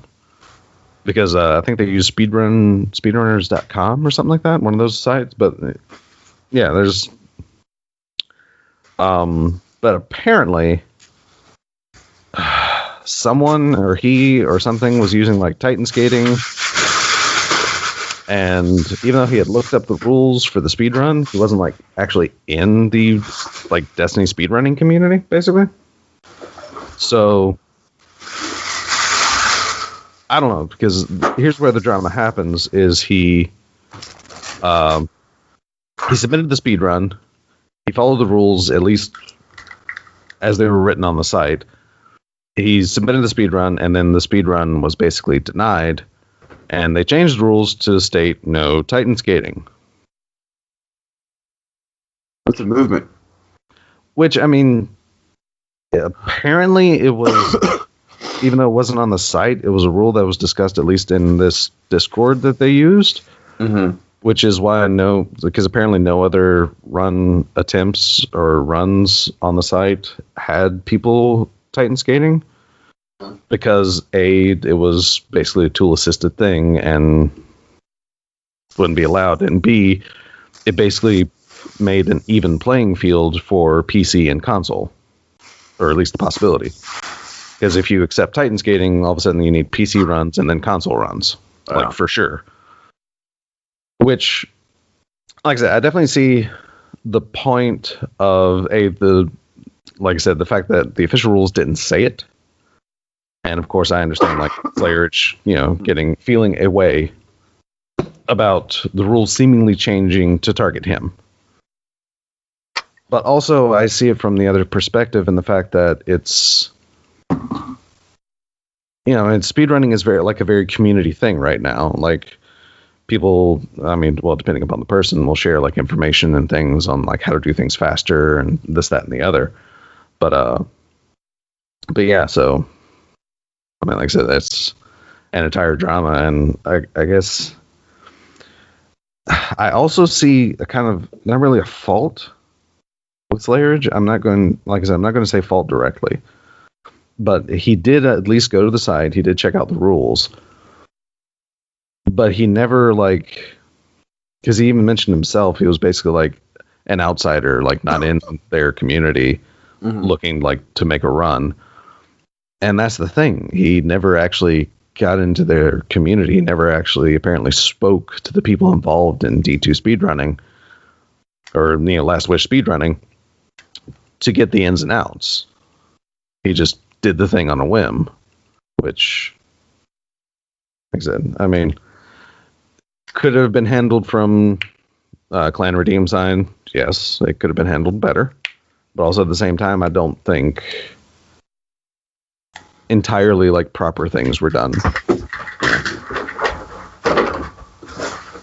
But like I said, I know a lot of people wanted to steer clear of this drama, and I heard hints about it. I heard one joke about it, but podcast just didn't want to touch it. But there's my thoughts on it. Yeah, basically, because it was a drama thing, and hilariously, speedrunning is something that is very close to my heart. I don't speedrun. Screw you. But actually, speedrunning is what got me into watching Twitch. Because I was scrolling through the game, like as soon as I found out about Twitch, I downloaded the app.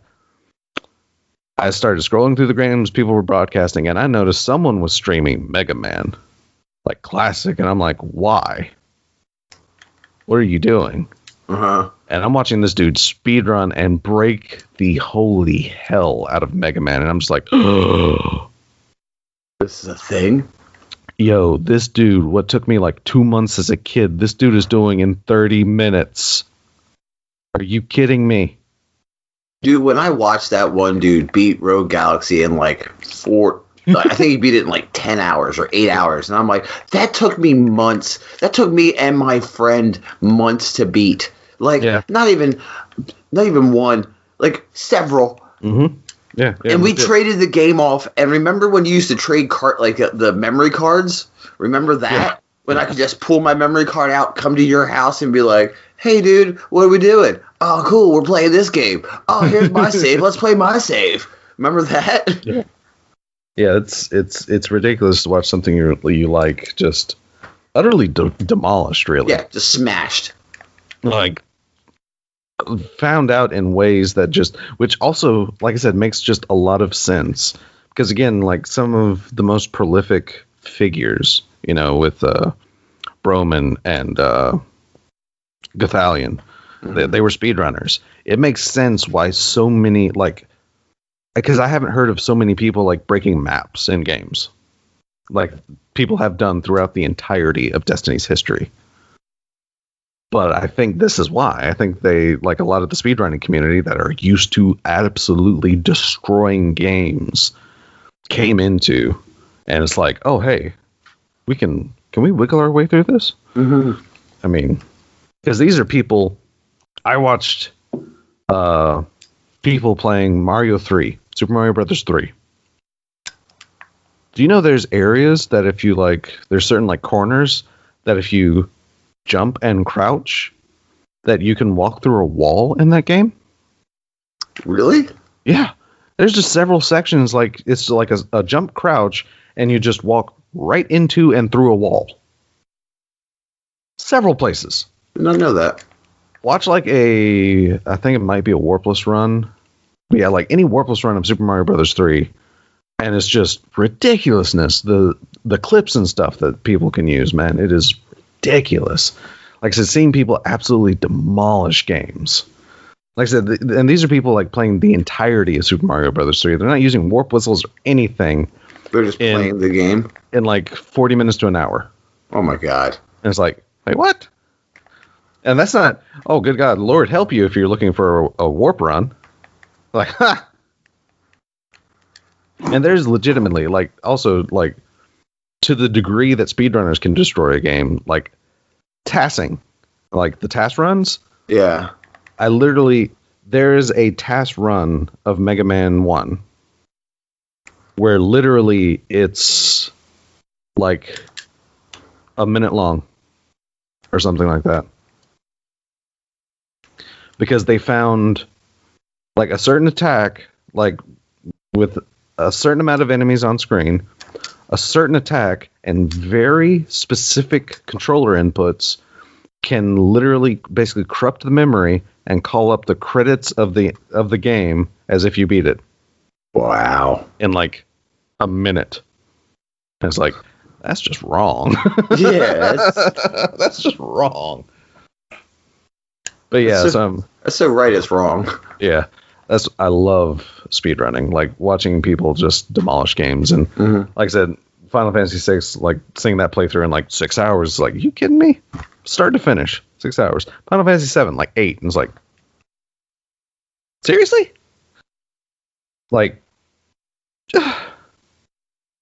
I started watching a Final Fantasy 9 run through, and I think its total is 6 or 7 hours, and it's what? Well, I mean, it's a guaranteed Excalibur 2. I love how you break it down. Yeah, it's a. Because man, because hilariously, a couple of the runner, at least one of the runners that was running, because it was actually a co-op speed run. And And one of the runners basically kind of got into the idea that speedrunning was actually possible because of the Excalibur 2 in Final Fantasy IX. Which, for those that don't know, the Excalibur 2 is Steiner's ultimate weapon. The reason why it's an ultimate because normal people don't see it. They go with his normal ultimate weapon. But if you can reach a certain point in Disc 4, so at the end of the game, basically, in under 9 hours, I believe. Yeah, I think it's under 9 hours game time. Then you get a better weapon than Steiner's ultimate weapon. So, yeah. There's that. There's that. But yeah, like I said, I just wanted to get some thoughts. And it's just the way... and also, if you really want to, like, watch, like, an ultimate scene of just incredible sportsmanship and just like incredible like player interactions. I think it was Summer Games Done Quick, maybe 2017, but it's a Super Mario Brothers 3 race between two runners, Grand Pooh Bear and Mitch Flower Power. And the reason why it's incredible, like, to watch and like something that basically every community needs to attempt to emulate is, of course, they were running original hardware. So they had two SNESs. Mm-hmm. Or is it NES? I think that was NES. My bad. Yeah, NES. So they had them. They were just on the floor, and they were side by side raised. I mean, it was basically like The Wizard. Essentially, is what they were doing. Was it The Wizard? Yes, with Fred Savage. Yeah, the Power Glove. Power so Glove, yeah. Bad. When it was actually made the Power Glove look cool, and it was right? Just a piece of dog shit. I know, right? But yeah, that's basically what they were doing. But yeah, it was. So they're going through the race, and I think Pooh Bear had a slight lead. Something happened and he reacted. So, he just reacted and his feet kind of stomped and actually soft locked Mitch's NES. So he had to restart the race from World 1. Where, of course, it was because it was a warpless run, but they did allow him to warp to catch up. Mm-hmm. But hilariously, during all this time, because he did it. Like, a lot of people were like, oh, keep on racing, Boo, let's go. Like, Mitch was just a total sport about it, because he's like, no problem, I'm going to catch up in no time. But Pooh Bear didn't move until Mitch caught up. He actually sacrificed a guaranteed win for, the sake of his whatever, and actually just... For the sake of his whatever. Waited. Yeah, he actually waited. Yeah, I mean, it wasn't... He didn't... Like I said, he didn't get, like, an easy win or anything. He actually stuck to... an actual moral fiber, basically, because he felt awful about it. And you could just tell, and it was like, he just was not moving until they caught up. Because Mitch was missing a few items, so they actually discussed out, like, right then and there, like, a new race route. And it was great sportsmanship, and it was great, just like community being, and just like I said, it's something I think every gaming community definitely can use to emulate, essentially. And then something else happened, and Pooh Bear again reacted very dramatically, and again softlocked Mitch's console, where the race was actually just over. Lesson there was there are now no more consoles on the floor for games done quick. Yeah, everything's on tables. Everything's on a cart. Yeah, it's on like a cart now. So yeah, that lesson was learned. But it was, like I said, it was just a great, it was just an amazing, like I said, show of sportsmanship. Like I said, he could have very easily, I mean, I've seen many races where things have gone awry and just races had to drop out, and, some of them, like, the others keep going. But this was a one-on-one thing, and he was like, no, I'm, like, basically, he feels awful, and I'm just not going for the easy win. Mm. Like, he kept it competitive, he kept it... Yeah, that's the thing. He kept it competitive. I think that's one like thing a lot of people tend to forget about competitive nature is the actual competition part. I mean, if there's no competition, yeah, things can be easy, but I mean, keeping things competitive, like close, it's very exciting and just, I don't know. I was trying to go away with that, and it failed miserably. But I mean, I'm sure a lot are picking up what I'm putting down here. Yeah. But yeah, I mean, it's just like I said, it's just a great moment just in gaming, general, and you get to see two people absolutely demolish Super Mario Brothers 3. Jesus Christ. Yeah. Yeah, like how you said about competition and everything, like, you're right. Like, stomping someone in, like, a game of Gambit, it's like, you're like, yeah, we stomped them. But, like, nothing's better than when you're racing to burn down that primeval, and you're like, ooh, and you're looking at your screen, you're looking at the top bar, and you're like, no, and then somebody invades, and they're like, and you're like, fuck yes!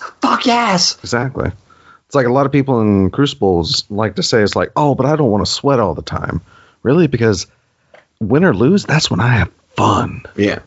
Like when it's close, it's like, oh my God, these people, like Iron Banner running it a few times, like, oh my God, we were getting thrashed this entire match. We just got 3 triple caps. Now we're coming back. Now it's close and neck, baby. Yeah, you start getting that, let's go. Come exactly. on. I mean, it's exciting. It's fun. It's great. And that's because I think that was what was primarily missing from Leviathan, essentially. Leviathan didn't have a lot of those close moments. Last Wish has a crap ton of those moments because, oh my God, you hear people screaming a whole lot more completing those encounters than you did Leviathan. Because the only time I heard those kinds of screams on Leviathan was either A, at Callus, and B, when I was running Prestige with my raid team. It was just such a triumphant thing. But yeah, I mean, it just feels so much better when there's actual, like I said, competition. To me, like, which is why I don't understand a lot of people. It's like, oh, I don't want to do this all the time. It's like, why not? I want to do it more. Make it all skill based. Yeah, but also you got to think of it this way, man. Like, is it fun? It's fun to stomp. But you don't get better. I mean, it's fun to win. Yeah. Okay. I mean, but I really don't care for stomping because, like I said, I don't learn anything. It's kind of empty. I mean, yeah, it feels like you accomplished something, sort of. I mean, it's like literally beating a one-legged man in a race. I mean, sure, you did it, but so it's like when a baby's like, let's wrestle, and you're like, all right, and then you just hold them down with your arm, and you're like, all right. It's like 1, 2, 3, I win. Yeah, you're tough. so strong, Exactly, because I mean, it's like, sure, stomping. Like I said, there's like the feeling of accomplishment of winning, but at the same time, if you're stomping, kind of anybody can do it. So what makes it, special? Because I know a lot of, and that using that term is like another like probably hot topic because a lot of people want to be special and unique, and I don't care about that. Like I said, I want to feel what the special things feel like, not what the special people. Yeah. Because as discussed before on cast, I don't really like people. I can do without people. Des sometimes doesn't even like. I don't think Des likes me some of the time, and I talk to him for like 3 hours every week plus extra time. So it's rare. I mean, it's a rarity. I get it. But there are certain occasions like, really? Anymore, it's kind of annoyance. But, yeah, we're a lot better now. Yeah, we're a lot better now. We had some growing pains in the beginning, which everybody does. Yeah, we're a little too similar in certain aspects. So it's like, and very different in certain other ones, and it's like, which works. Basically, what makes us great friends is also what actually makes great relationships. I know it's kind of awkward to say, but I mean, it's already out there. It's true. I mean, I said it. It's fine. yeah. I mean, but yeah, because you want to look for someone that's similar enough to like hold your attention in one another, but at the same time different enough not to be exactly the same. Yeah. And when it comes to a trio, you have to find that one person who rides that middle ground, which I think Double G does well. Oh yeah, he does. He can reins in our chaos very well, but at the same time also being very susceptible to it. So yeah, he indulges also in the chaos. Yeah. So it's a very unique thing. Yeah. But yeah. So yeah. So that's my moral rants. Basically. Wheel of morality, turn. Tell us the lesson that we should learn. I got into remake Animaniacs. I know they are. I'm so angry about it. Oh, but Spielberg's still behind it. Yeah. Oh, okay. Well, then. Yeah, he's actually still behind it, so it shouldn't be too off. Oh, and apparently the guy that wrote all of the songs for the original show has already wrote 4 for the new show, at least. Last I heard. 4? Yeah. It's quite a lot. Yeah. So yeah, like the Continent song that Wacko sang, and yeah, he's back and still doing music for the show too. So you mean the song that taught me continents? Or countries? Yeah, yeah. It was like it was it countries? Yeah, it was countries. Okay. And that voice actor can still sing that song. Oh, I'm sure. No, I've seen it. Oh. Yeah, because it was the voice actors reacting to it was on the Fine Brothers channel, so it was like the Animaniacs reacting to kids reacting to Animaniacs. Mm-hmm. They like to do those on occasion, but hearing those dudes do those voices is like, oh, my childhood. Yeah, you still got it. You look so much older though. Yeah, than I would even like dreamed, but oh my god, my childhood. And yeah, the voice actor for Wacko can still sing that song because he did. And it's like, oh, how? I don't even remember all that song. I mean, how many times do you think he had to sing it? I mean, that's true too, but oh god. Oh, you know what I mean? Yeah. Repetition, dude. Repetition is a killer. That's true. Ugh. But yeah. So yeah, I'm kind of stoked for it, actually. Like I said, Spielberg's still behind it. Like I said, they got the same dude that was writing the songs originally. Mm-hmm. So, I mean, the voice actors may not be the same, but considering 2 of the voice actors for Yakko and Wacko know a lot about it. Yeah. I'm guessing they're in, but they couldn't say a lot, which is another reason why I think they're in, because they couldn't say a lot. Yeah, NDAs are a bitch, right? I mean, so I'm guessing at least the Warner Brothers are back in it. But yeah. No Warner sister Dot? Yeah, well, they didn't have her, so I'm not sure if she's involved or not, but I'm speculating it's at least the Warner Brothers. Mm-hmm. Like, it's definitely going to be all 3 of them. Well, yeah. But voice-wise. Yeah, voice-wise, I think Yakko and Wacko are going to be the same, which, that's cool with me.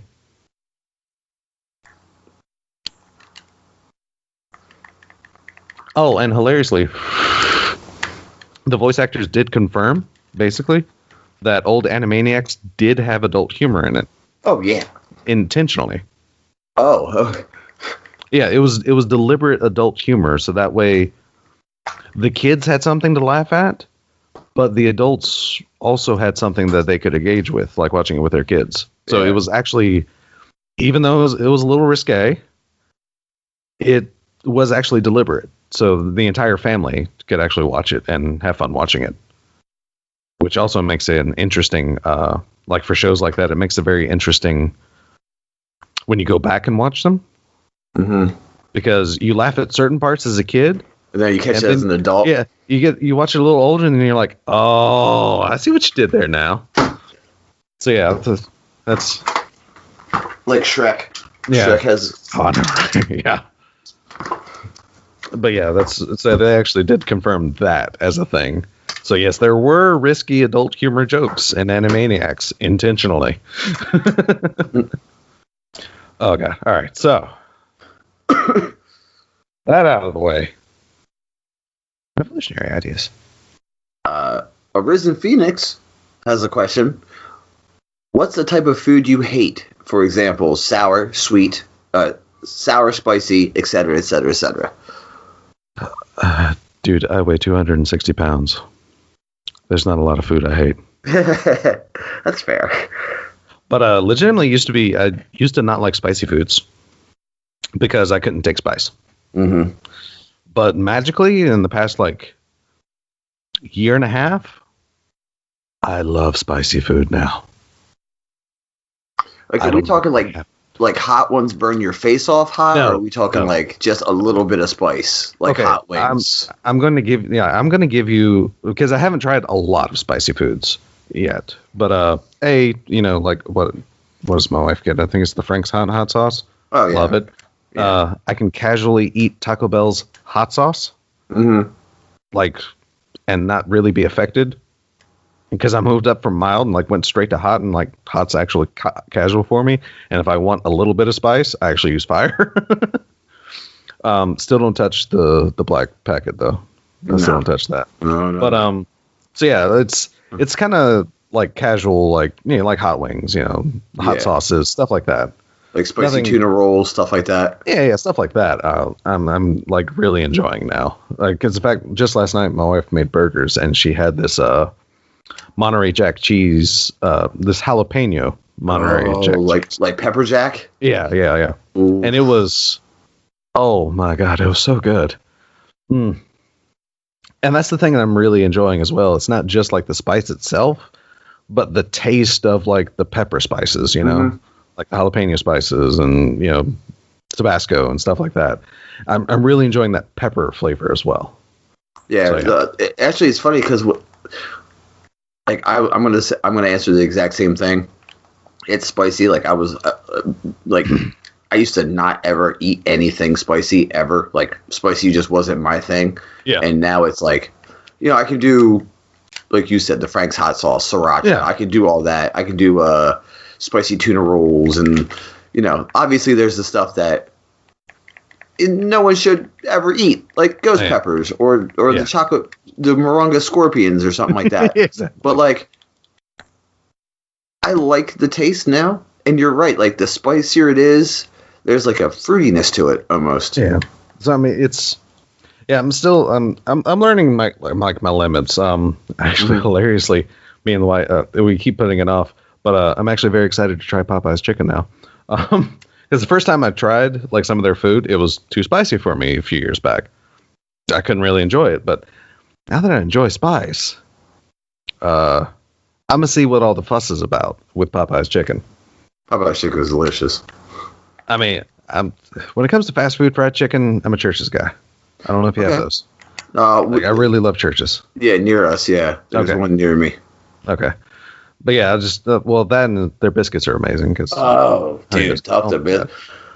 You're talking to the right guy. Yeah, exactly. The carb queen. But yeah, so I mean, that's one thing that really drove me towards Church. The biscuits were delicious, but I actually really prefer the chicken as well. But yeah, that's enough of fast food connoisseurs. But yeah, definitely spicy foods. Definitely. And wait, what?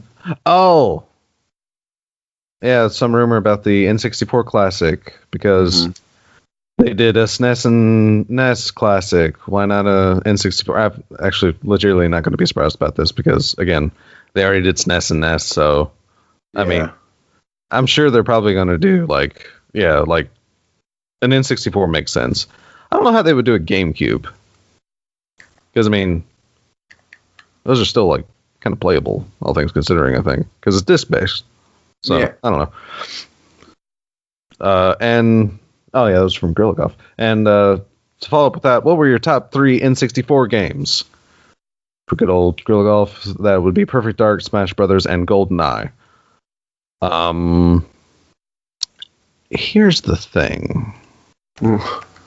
I was a Nintendo kid. Yeah, I don't. Until PC. And I started doing PC games around the time the N64 came out. So while y'all were playing Perfect Dark and GoldenEye and Smash Brothers, I was playing XCOM,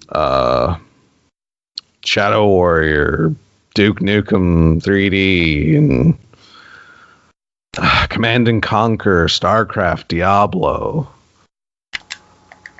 So yeah. Yeah, that.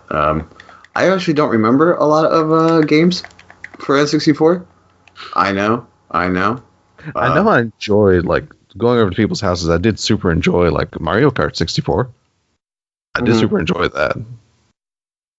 I know there's a few. I know there has to be. I had the N64. I know there has to be some games that I enjoyed. I just can't. I know there was a ninja game.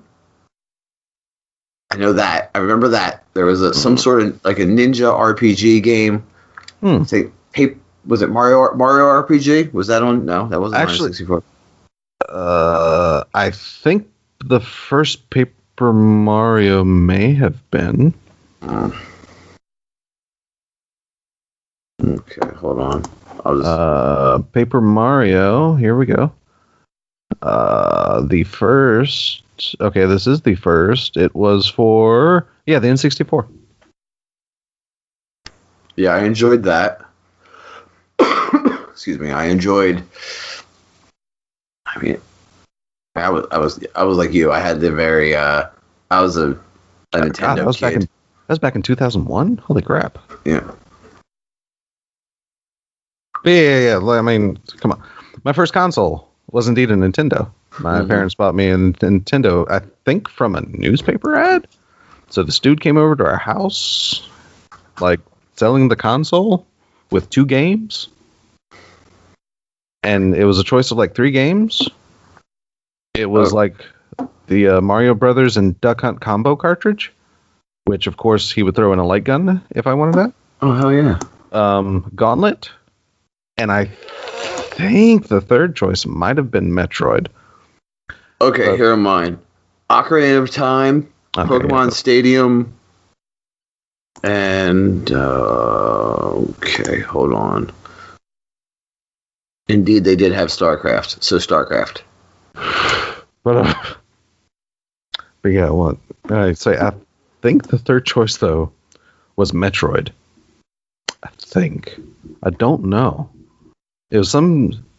It's the only reason why I'm confused about it because the aesthetics, like some of the Super Metroid aesthetics for Mother Brain, remind me of that game. Mm-hmm. But I think there was a jetpack involved in this NES game, and it was like space thing, and I'm not 100% sure. I really didn't care because let me tell you how smart I was as like a 6-year-old or a 5-year-old, or however old I was. I wanted the Mario Duck Hunt combo cart because it came with an extra thing. It came with a gun. Yeah, it came with a light gun. It came with an extra thing. Immediate value. B, Gauntlet Talk to Me. Red Valkyrie is about to die. Blew my mind. I wanted it. Didn't care about the other things. So yeah. I never beat that game. And I never actually made it to the end of the Gauntlet. Really? Yeah, never. Ever. Played the crap out of it, though. But never made it to the end. And watch people speedrun and go through, and it's just like... You did it in an hour. I know, right? It's like fucking pricks. Like a 30-minute run. It's like, all right. Touche. So you beat a game I could never beat in my lunch break. Yeah, basically. It's like, great. But yeah. Yeah, like I said, I don't... Because I was starting to do PC gaming. So... I was using a joystick, not a joystick. Was it a joystick? What were they called? It wasn't a joystick. The freaking like the Mad Cat thing. Yeah. No, it wasn't. It was like the arcade. It was like an arcade thing, right? That's what they called it, something like that, like an arcade. Because it had a trigger. Like I forget what this peripheral is called for PC. It's been so long since I've used one, but it's where Mad Catz got their start. Joystick. I don't know. Let's see, flight. It might be called like a flight stick or something now. Yeah, it's called a flight stick now. But anyway, it's where Mad Catz got his start, and but I was using that for FPSs for first-person shooters, and it felt amazing because like strafing was handled like on the keyboard, but your aim was like all on the stick, and you had buttons to do all kinds of stuff with one hand. And then I actually played GoldenEye with friends. I'm like, this is hot garbage. Mm-hmm. There's a hot take for you. Yeah, I actually thought GoldenEye was like hot garbage because the N64 controller, and you're using, oh my god, the buttons were everywhere. I did not know what to do. It's like, just give me my stick back. Oh my god. So yeah, I'm sorry. Oh, no. I mean, it's just, it's why I don't do PC now. Is because I did PC for a time. Back when they actually had different sound cards, where you had Sound Blaster and your off-brands, and sometimes some games didn't recognize your sound card, so you had to play a game with no sound because you couldn't get it to compatible right. I left all that behind. That's why I'm a console player now.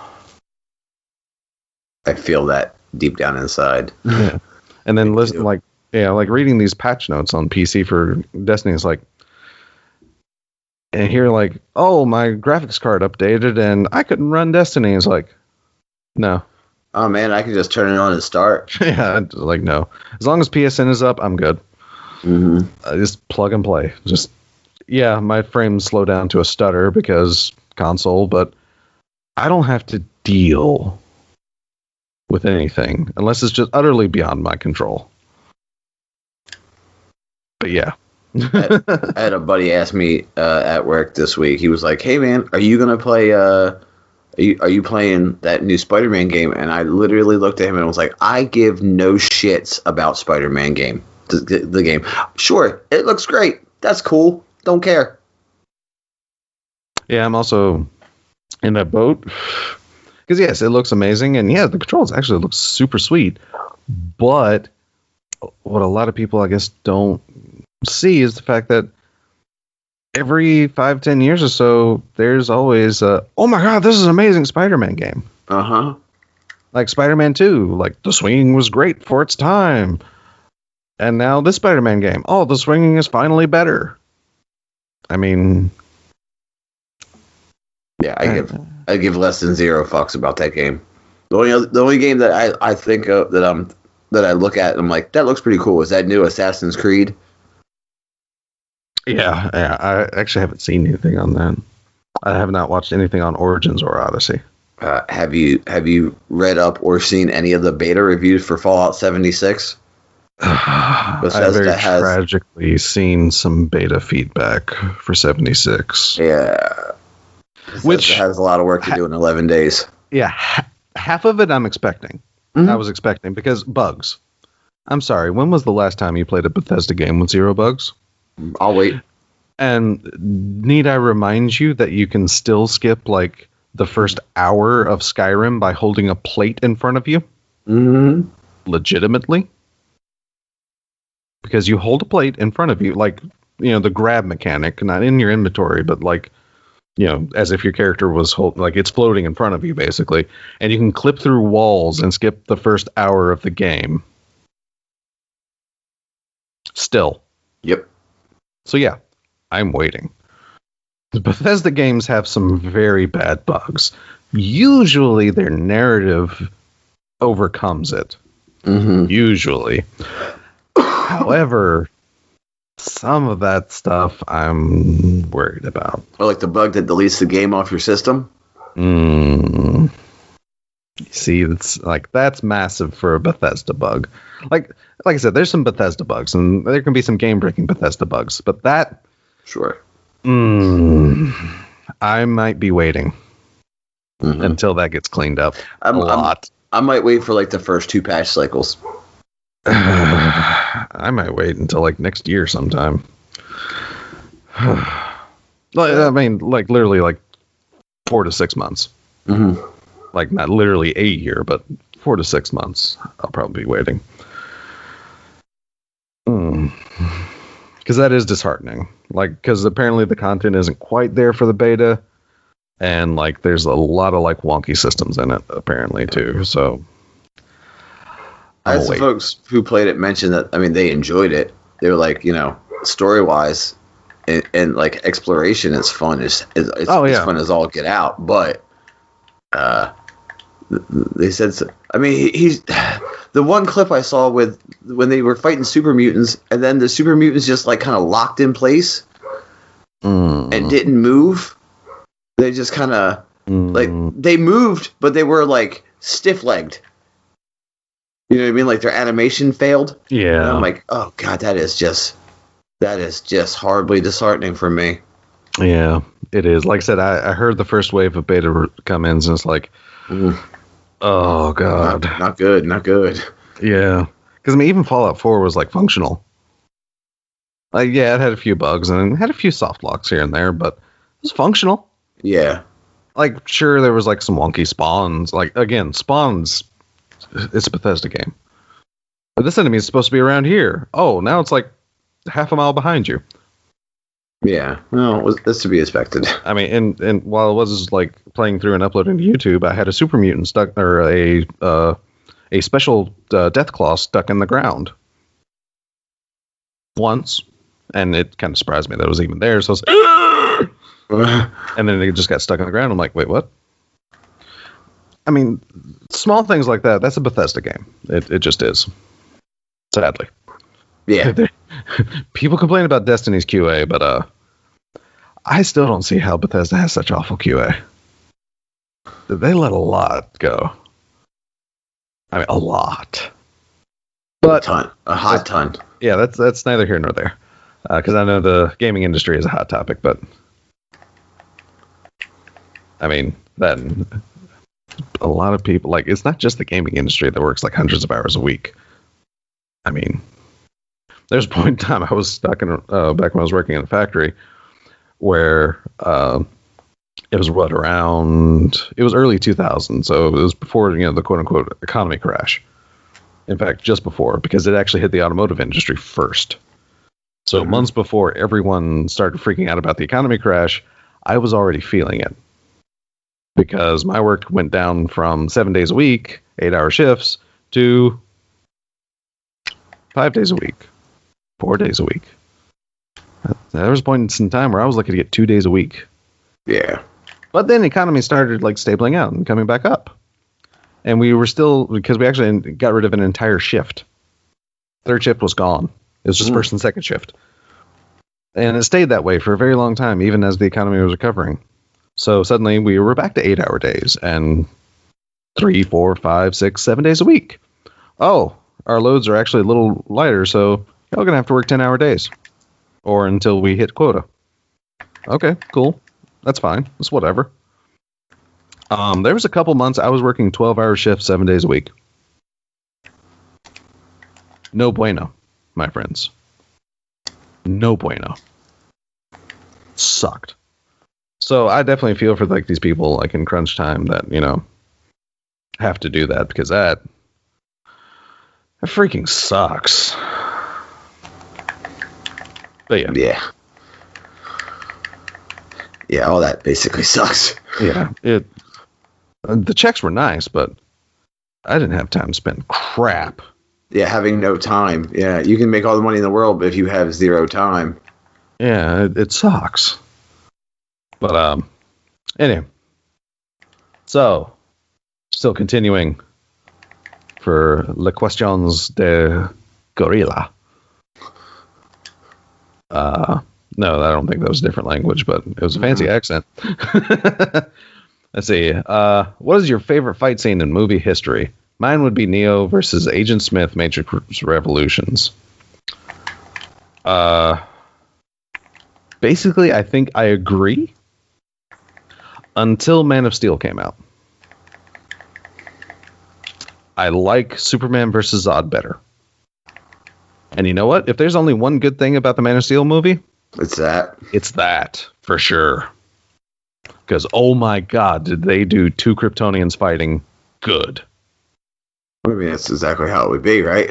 Exactly. I mean, well, actually, it was technically 4, because it wasn't just Zod. But either way, my god, they did it good. Mm-hmm.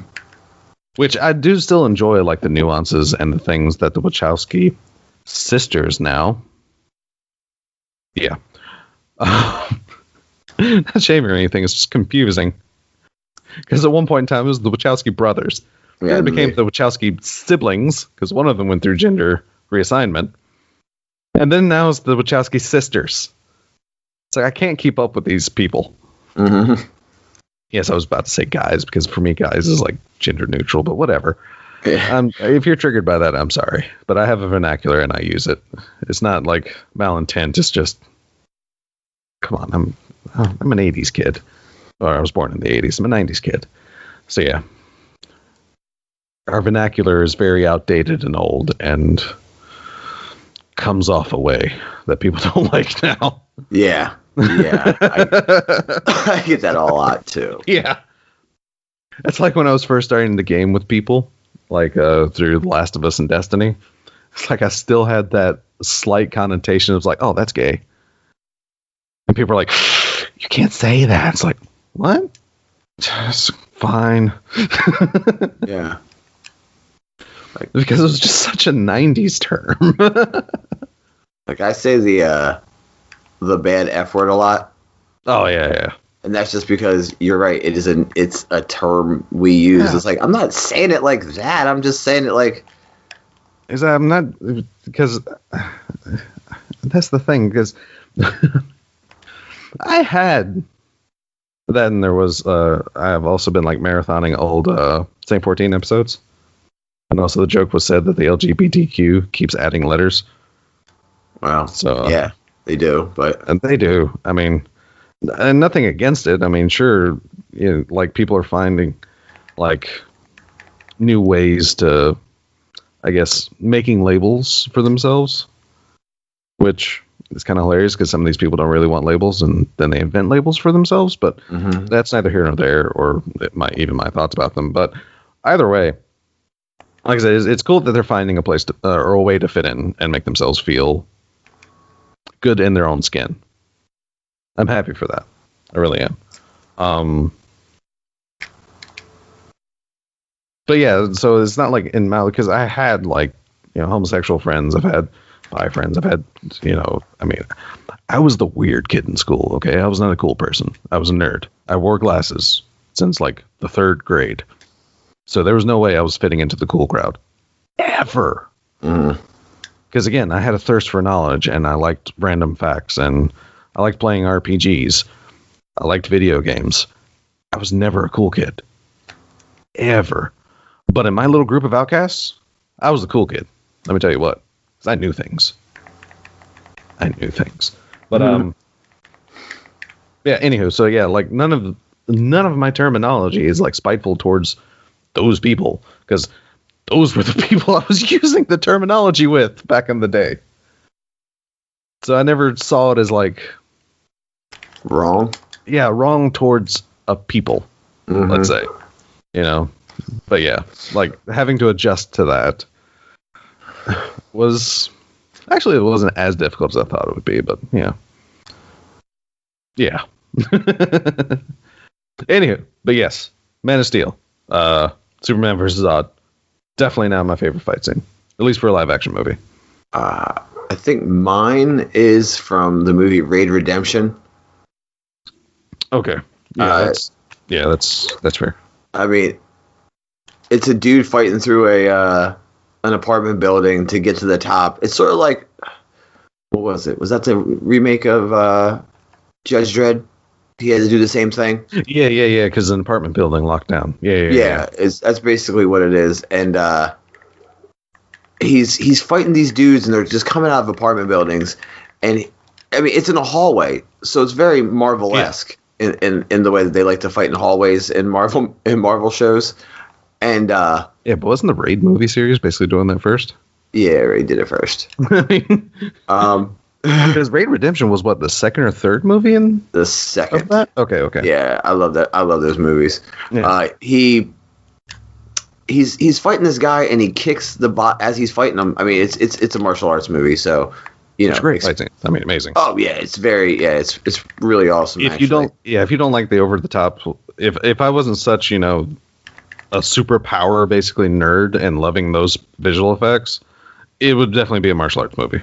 That's my favorite fight scene. He's fighting the dude and he kicks the door and it breaks and leaves like a spike at the bottom of the door. Mm-hmm. And then he's fighting, he grabs the dude, does a very cool like hip throw and smashes him chin first into the spike that the door was on. Man, I gotta find this clip. I know it's on fucking YouTube. I'm gonna find it real quick and put it in our chat so you can watch it. Because it is literally like, when it happens, you're like, oh shit, fuck, wow, whoa, you know? But yeah, that's mine. Okay, yeah, that's totally fair. Like I said, I'm just such a like superpower nerd, so so well, watching like Neo versus Agent Smith back in the day, and like I said, the fact that they did, it looks a little wonky now, but they were like pioneering like ways to do things then as well. And it took what, like a full 10 years basically for Superman to do something that looked better, or however long it was. But yeah. I mean, holy crap. But yeah, it's definitely like I said, Neo and Smith is definitely up there for me. Let's see. Okay. Gorilla. If you could master any one skill, what would it be? Mine would be typing.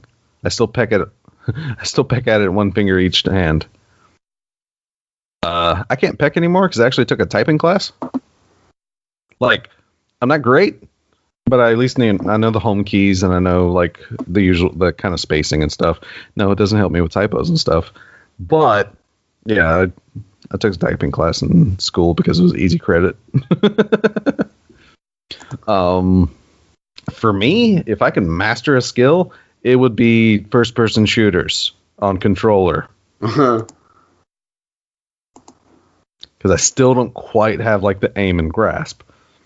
If I can master and get that in, I think I would be great. I would actually classify myself as a good PvPer if I had better aim and such on a controller. There you go, Des. I posted it in our chat. It's at the very, very end. It's like right where it gets good, because there's a lot that the scene I found has a lot of extra shit added to it. But you get to see the very, very end of what I'm talking about. He doesn't flip him; he grabs him by his neck and then jumps backwards into the spike. It's fucking ridiculous. It is gone. Oh wow.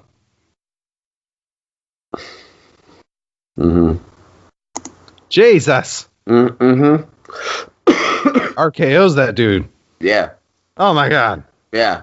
It doesn't show you, but he gets the spike in his neck. Oh yeah, and I mean that's I mean, like I said, this is like a full-fledged like RKO. Like he's that's not ending well for him. No, mine would be my skill. Funny would be juggling. Like my joke skill would be juggling. Yeah. I have to say, first-person shooters, like the quick, like that quick flick positioning. Yeah, that's probably the way I would go. For sure.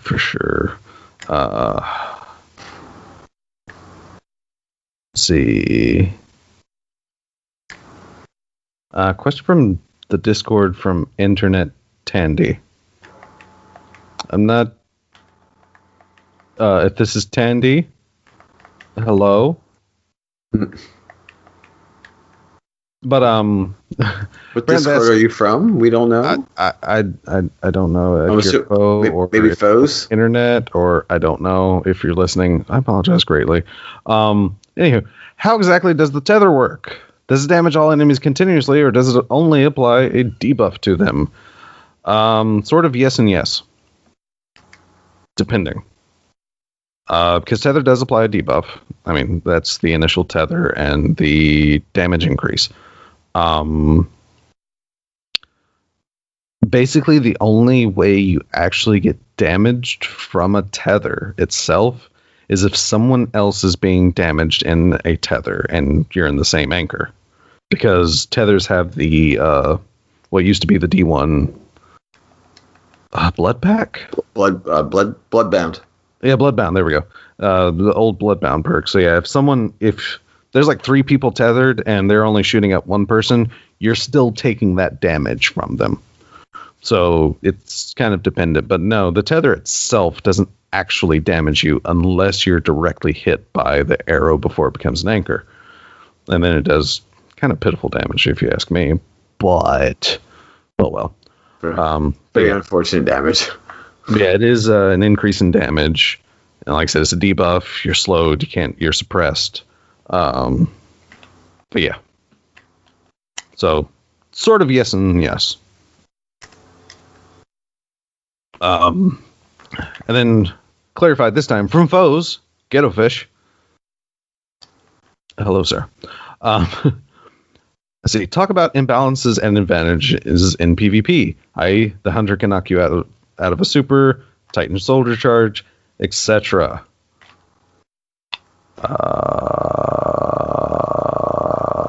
Yeah. I mean, I can't really talk because there's some things I feel can be imbalanced, but I also subscribe to the King Koala school of thought, in the fact that even if things are imbalanced, there's ways to fight against them. Like, the current hot or popular topic for Crucible, Telesto, which no, Buster, it hasn't always been that good. It's always been that good. No. We agree to disagree. I mean, I'm sorry, you're wrong. Well, I mean, it might just be, perception.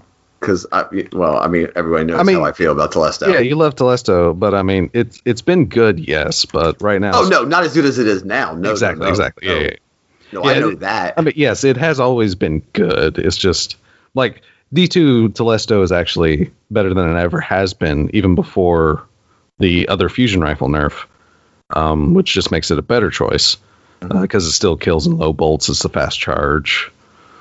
But the fact that the pop rocks don't go off like for so much longer, and they stick around for so much longer, and they're proximity based to people getting around them, like Telesto, just at base from D1 is so much better than what it was.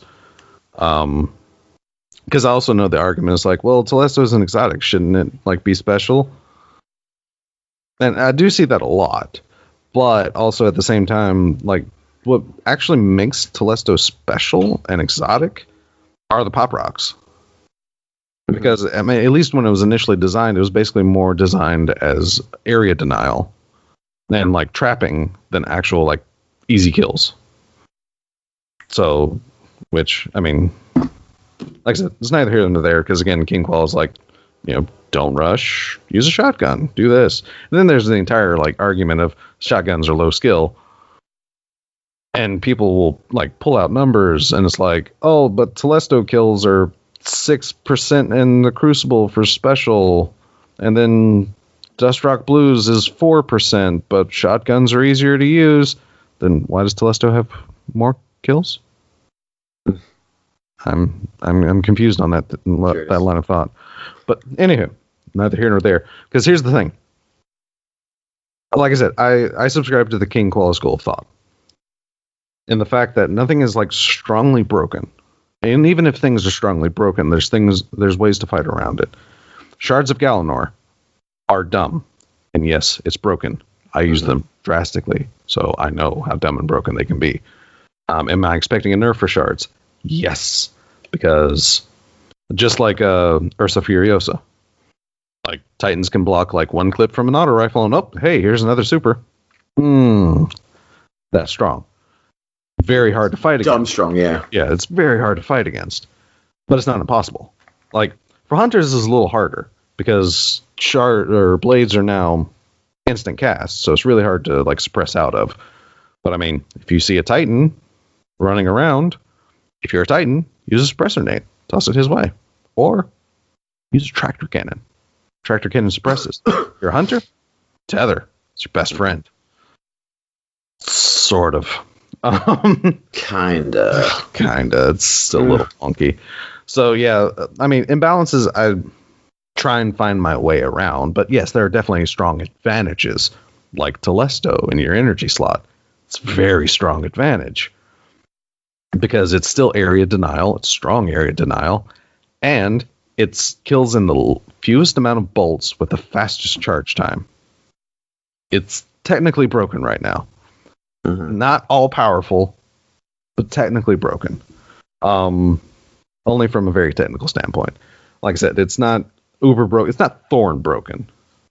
And besides, if you actually want to deny the other team their opportunity from using Telesto, use 2 primaries. You don't drop special on death if you don't use special ammo weapons.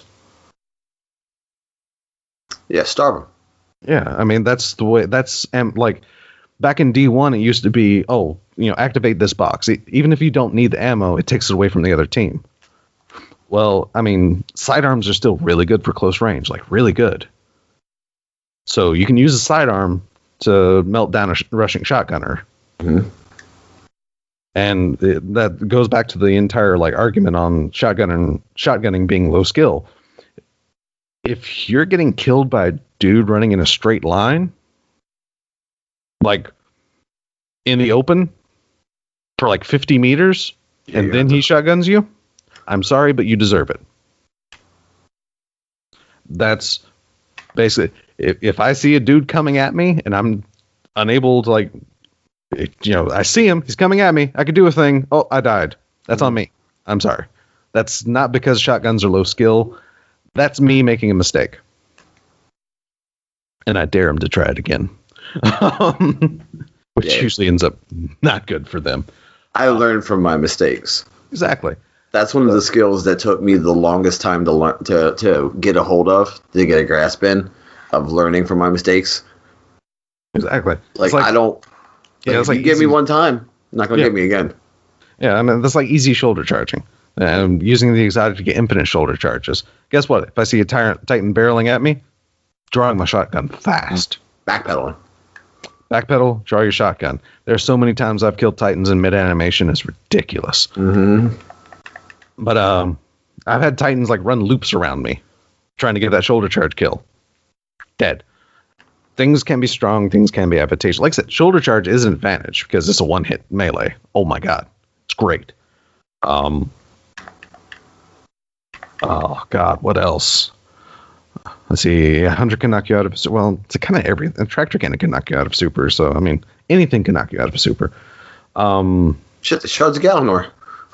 Yeah, Shards of Galanor would definitely knock you out of super, and knock you out of the fucking planet. Take you clean out of existence. Oh god, shards are so strong. Definitely going to get a nerf at some point in time. Those and Ursus are definitely going to get a nerf, and probably the Phoenix Protocol. Yeah. Yeah, I think so too. Those are probably going to get nerfs. I'm expecting it. Nobody's really super complaining about it right now, but I mean, they probably are somewhere on Twitter that I'm not seeing because, like many people in doing podcasting, I'm kind of in an echo chamber of mostly positive people. So I'm not really seeing these complaints until the random retweet or whatever, or people getting stuck into triggered arguments with negative people, and then I'll see a thread of opinions and such. But yeah, I mean, nothing's funnier than Handsome Dragon. I think I pissed off the PvP gods again. I mean, yeah. I mean, it's true. That's what happens. But yeah, I mean, so like I said, we're probably not the best people to ask about advantages because, I mean, I'm a very chill guy in PvP normally. And like I said, I attempt because I take the philosophy. I don't even know if it's a real philosophical saying or if it's something somebody came up with and it sounds Asian enough to work. Yes. Woo. No, right? Cut the mic. But it's well, the only reason I say Asian because actually one of the times I heard it was in the show Shaolin Showdown, which was Asian. It's a cartoon. Yeah, it was a cartoon, but it actually had it was one of those cartoons that tended to have very important lessons, and one of the facts is their master, because there's a bunch of people trying to train to become Shaolin dragons. Mm-hmm. I think that's pretty sure. But anyway, oh no, they're trying to keep these artifacts out of evil hands or something, kind of like Jackie Chan Adventures. Anyway, it's like they try to like their master's just trying to teach them a lesson, and to do so, he's using like this priceless artifact, and he challenges one of his students to take it from him. So Omi, the lead character, and basically the most devout of Shaolin students, attempts his best to like martial arts his way to get it out of his master's hands. But just as he gets close, his master smashes it. And he's like, you know, and that's where he came up with the thing. It's like, you had one objective to get it, but my objective was to keep you from getting it by any means. And that's when he pulled off the wisdom. I know I've heard it before, but like I said, this is my clearest, like, earliest time I can remember hearing it in memory. I swear I've heard it before, but it's the fact that there's one lesson in victory, but 1,000 in defeat. I mean, if you win, there's only one really thing you could learn. It's how to win. But if you keep losing until you start winning, as long as you're learning from your mistakes, kind of become a better winner. Or at least that's what I get out of it. And yes, it's from a cartoon. No, I don't know if it's an actual philosophical thing, but it served me well in playing video games. That's a Confucius quote. It is. Okay, good. Yeah. Whew, I feel a little better. 1,000 lessons in defeat, but only one in victory. Yeah. Okay, good. Whew. Thank you. God, I'm glad it's an actual, like... I didn't base my life lessons off of a fucking cartoon.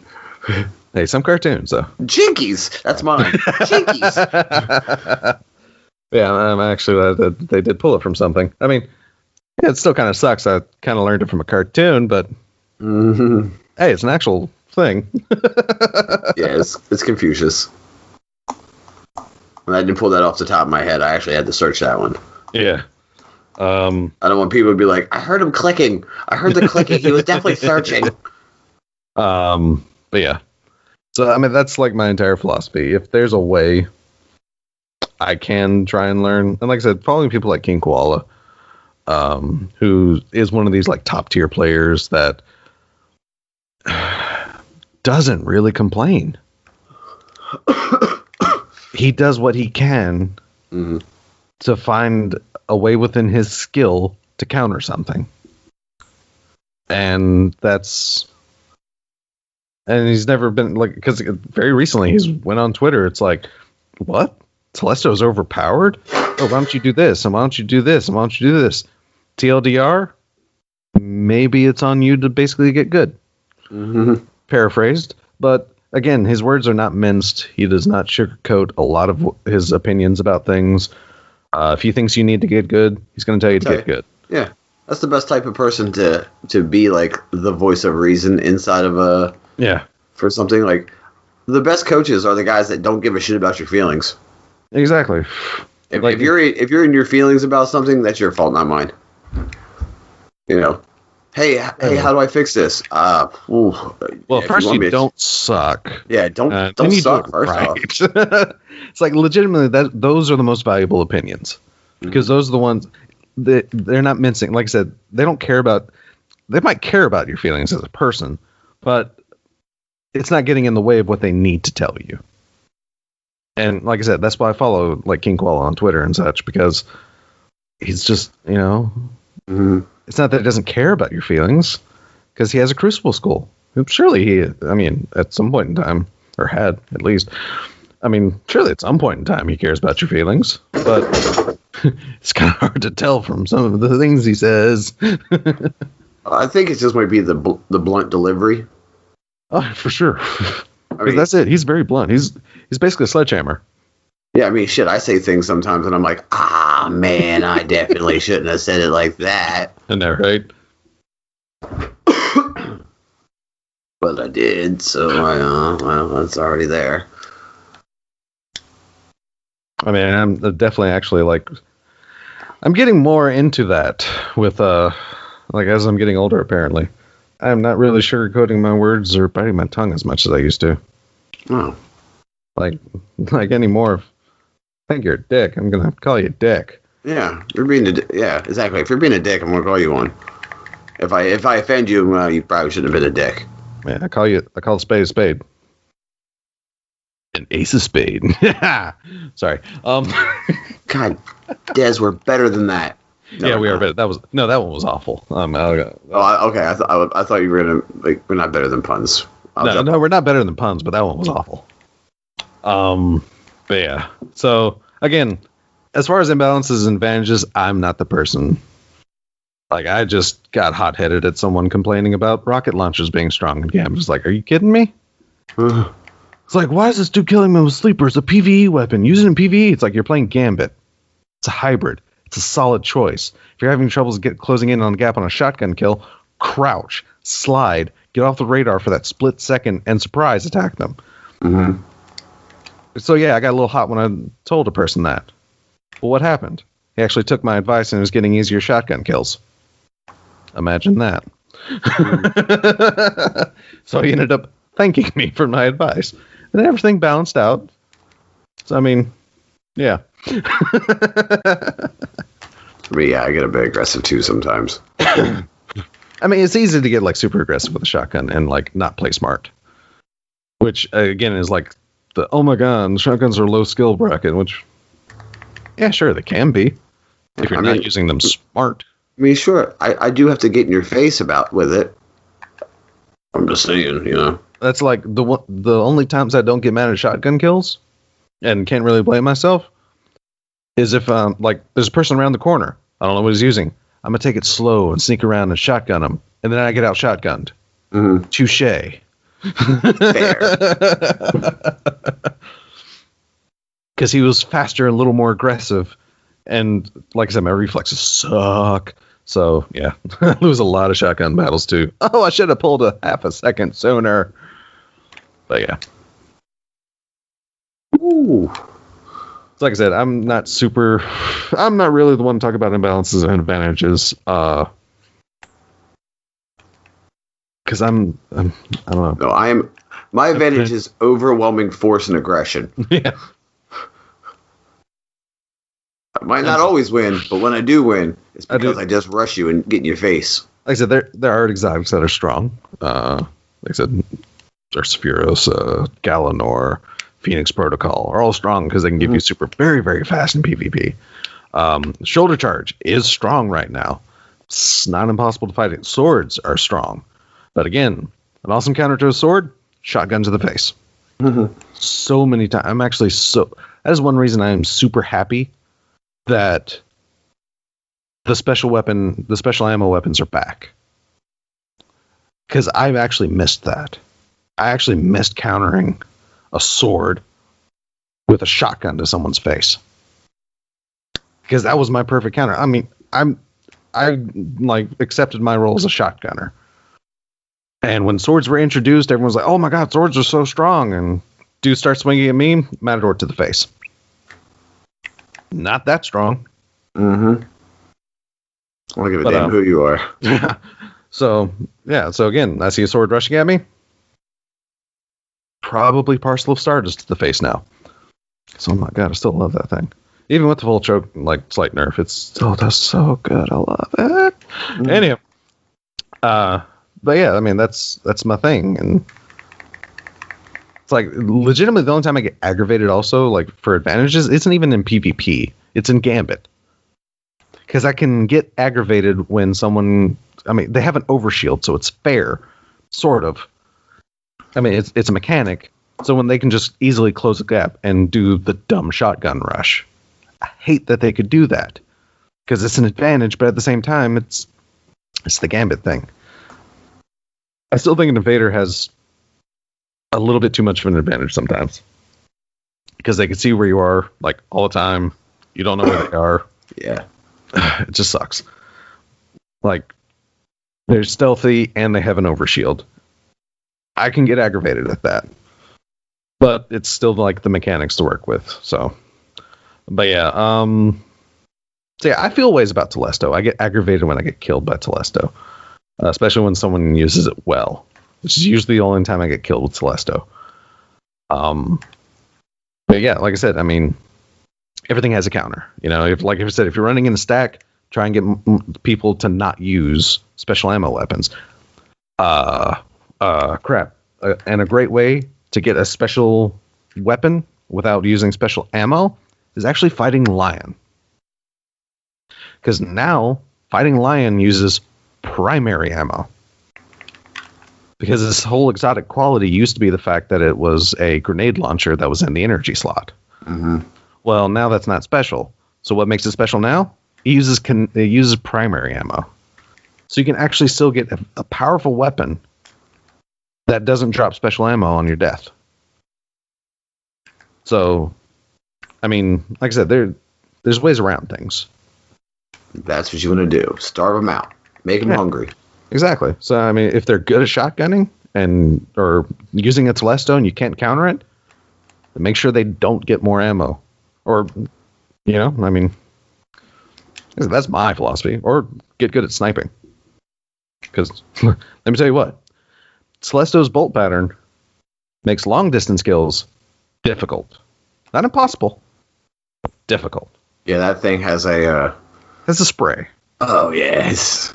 Because again, it's for area denial. So of course it has like a wider spray so you can cover area. So if you use it like a shotgun, it's very, very strong. Yes. And multi-kills can be easy because of leftover pop rocks.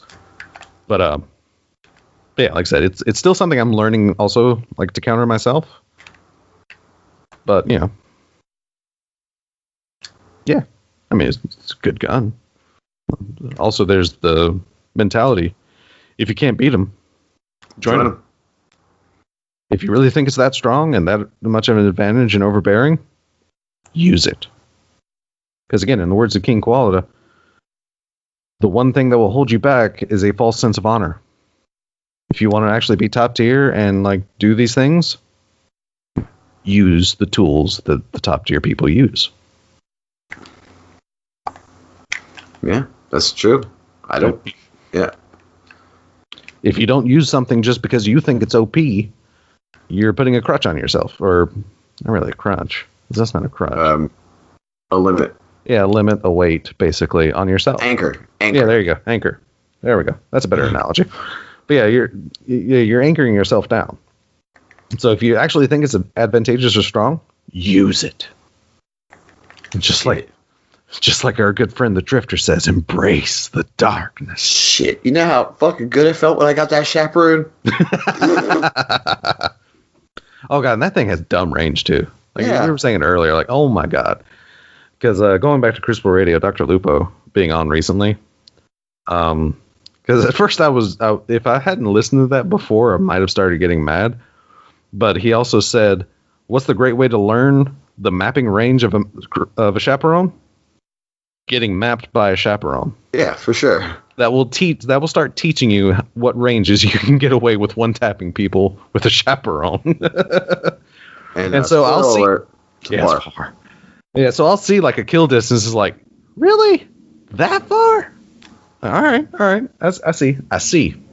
Really? Cool. Yeah, cool. I see. But yeah. So yeah, because I'm using Shards of Galanor and Crucible all day. Why? Why not? It's strong. If I kill 2 people, it's like if I kill 1 person, that's like a third of my super back.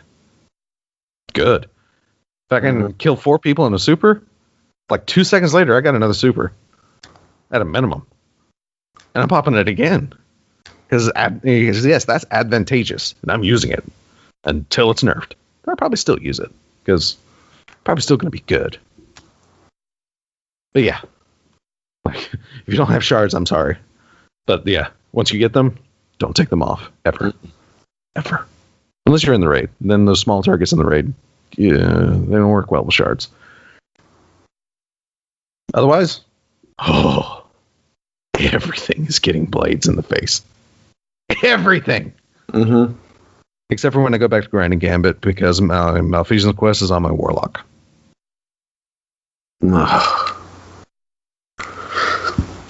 Yep.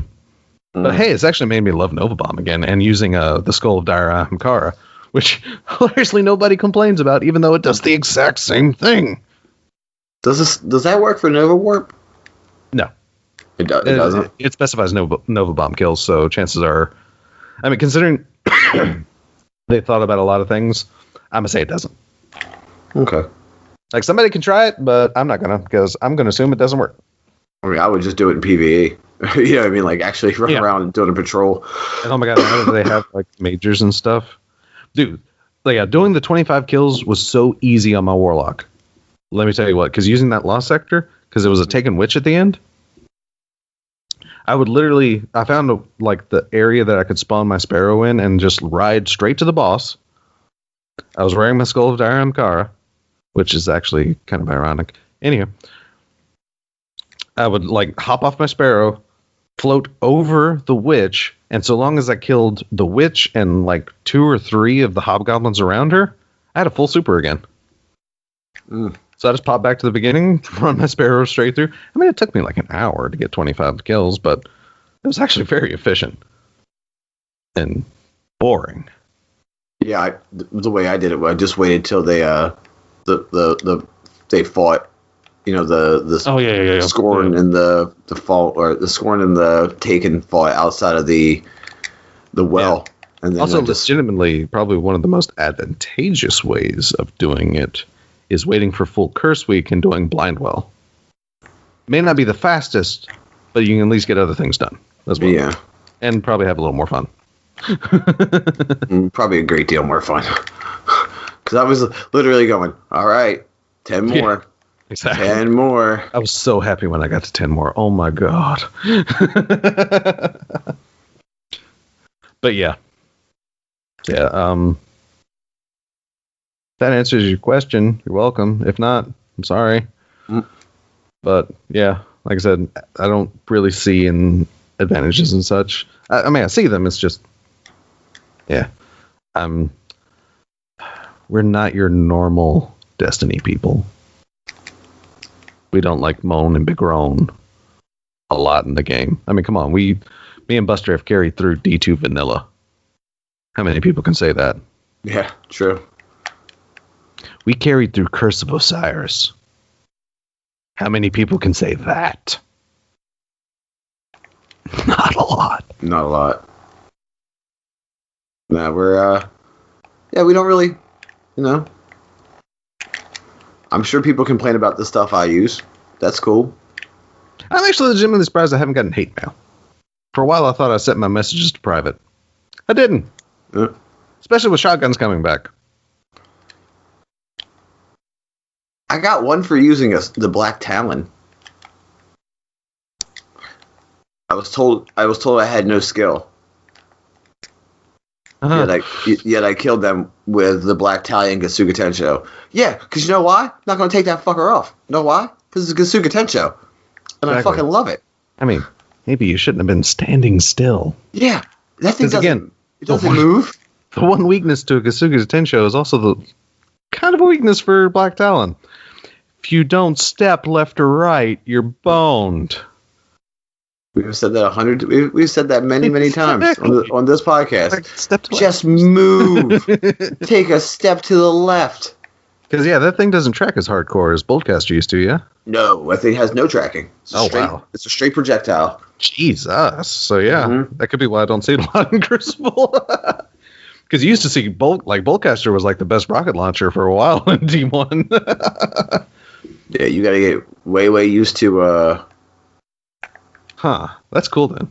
It's like basically that tracking. Explain why. Yeah, this could explain why I don't see it a lot. I thought I'd see it a lot more. No, if it tracked even a little bit, I would be okay. It tracks none. So no skill for having aim. All right, cool. Cool story, bro. Because I blasted you out of the air while you were floofing. Is that why you were mad? Because I my god, shot you out of the sky. Cool, man. Warlock floof. Oh god, there's so many. Why do so many warlocks in PvP just floof straight up and expect you not to kill them? It's duck hunt is what you're doing to me. You're giving me a duck. It's like, oh my god. Ugh. Yeah, it's just like it's like the primary weakness of like You can tell low skill warlocks. I mean, I'm usually not one. I don't skill shame, but I'm sorry if you're a warlock that's trusting yourself to just floof straight up into the air and not die. I'm sorry, but you're a low skill warlock. Oh God. Oh. Like I said, there's so many warlock kills I've gotten like that too. No skill. You use a sword. Really? That's an interesting concept you just gave to me. Why did you think you can get away by floofing? Like, floof away. Don't just floof. Floof in direction. Mm-hmm. Floof and float. Floof and... Like, seriously. Do something. Oh. Yeah, it was one of those. It was very funny when I got it. I was like, oh, I have no skill, but I killed you and the rest of your team because you decided to sit inside of a well of radiance. And you don't realize that if you break the sword in the middle of the well of radiance, it goes away. Yeah, which well of radiance is actually like super strong in PvP considering it lasts after your death. Yeah. But at the same time, counter because shoot the sword. Like, I don't know how much damage it takes. I mean, it takes a bit, but other supers can definitely counter it. Mm-hmm. Like I've had an arc staff ruin it. I've had Nova bombs ruin it. Yeah. So yeah, but also at the same time, oh my God, Well of Radiance is actually so good in PvP. Oh, that damage buff and everything. Like it reminded me of using like Radiant Skin on Warlock back in D1, which is how I played Sunsinger. Mm-hmm. Which, yeah, people, oh, you're not using self-res? No. Why? No. Self-res requires me to die. No. I want all the grenades. I want all the grenades, and I want all of... Yeah, no. Radiant Skin lets me shotgun you, your friend, and your friend's friend, and still have enough to win a 1v1 in health. Then mail a grenade to you when you respawn in the mail, so it gets delivered like, hello, I have some mail for you. You open it up, and there's my grenade. So yeah, I mean... I used to love Radiant Screen and having like an aggressive Sunsinger build. Oh, it was so good. And like I said, like if you can pop the well, like someone's shooting you and you just pop a well, and all of a sudden like 3 of his friends come out, and you're dead. Oh, you're dead. Oh, you too? Shotgun. All right. It does remind me, like I said, of aggressive Sunsinger, but it also definitely reminds me of old school Weapons of Light. Bubbles. Yeah. Not as much protection, sure, because it is vulnerable. But it does remind me of that. It's like, oh, so you're there, I'm going to kill you. You're over there, you're going to rush me? All right, good luck with that. and with you got your grenades back faster, yeah? Or no, that was an exotic. No, I mean, as long as someone, well, for Sunsinger. Yeah. Old Sunsinger, yeah, you did get grenades back faster. Okay. I think it was Song of Flame that let your allies get grenades back faster as well. Ooh. But there was an exotic that actually did decrease those cooldowns further. And those were Starfire Protocol? I can neither confirm nor deny right now, but I can look at my Legacy Vault because chances are it's still on my Warlock. Maybe not wearing, but still in the vicinity of my Warlock, perhaps. As soon as everything loads in. Oh, look at there. Heart of the Praxic Fire. Hilariously, my Warlock is still wearing it in D1. Yeah, because it was Praise the Sun. Further decrease all ability cooldowns while Radiance is active and greatly increased agility. Further increase. Yeah, further. Yeah. And let me tell you what. Radiant Skin with Heart of the Praxic Fire. Oh, so good. Especially when I went down the dark way and like was using stickies. I did on occasion. I hated them, yes. I hated them. I still use them on occasion. Myself a little bit. Yeah, I know, right? It was awful. But oh my God, they were maniacal laughter everywhere. They were so strong though. And I'm so, because that's one thing that aggravated me about, like, at least in PvP, like, Warlocks relying on the self-res, even though people could counter it so fast. It's like, oh, you're a Warlock? Let me just stand next to this ghost. Oh, yep, blam, you're dead. Like, self-res became, like, yeah, it was super clutch, but at the same time, it just became a non-thing for certain teams. Yeah, it wasn't needed, right? Yeah.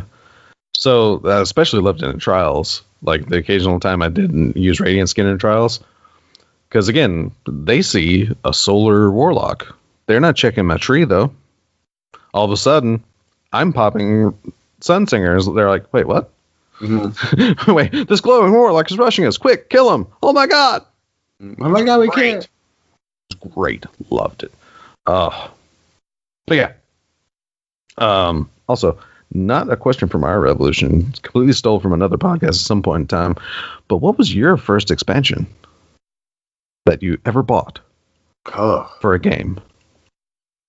It's completely stole this from the guy at Bads, because they had this question. It's like, it's a good question. Let's steal it. What was the expansion that turned Kerrigan into a Zerg? Oh, that was Brood War. Brood War. Yeah. For me, it was actually Warcraft 2. I can't even remember the name of the expansion for it, but it was the Warcraft 2 expansion.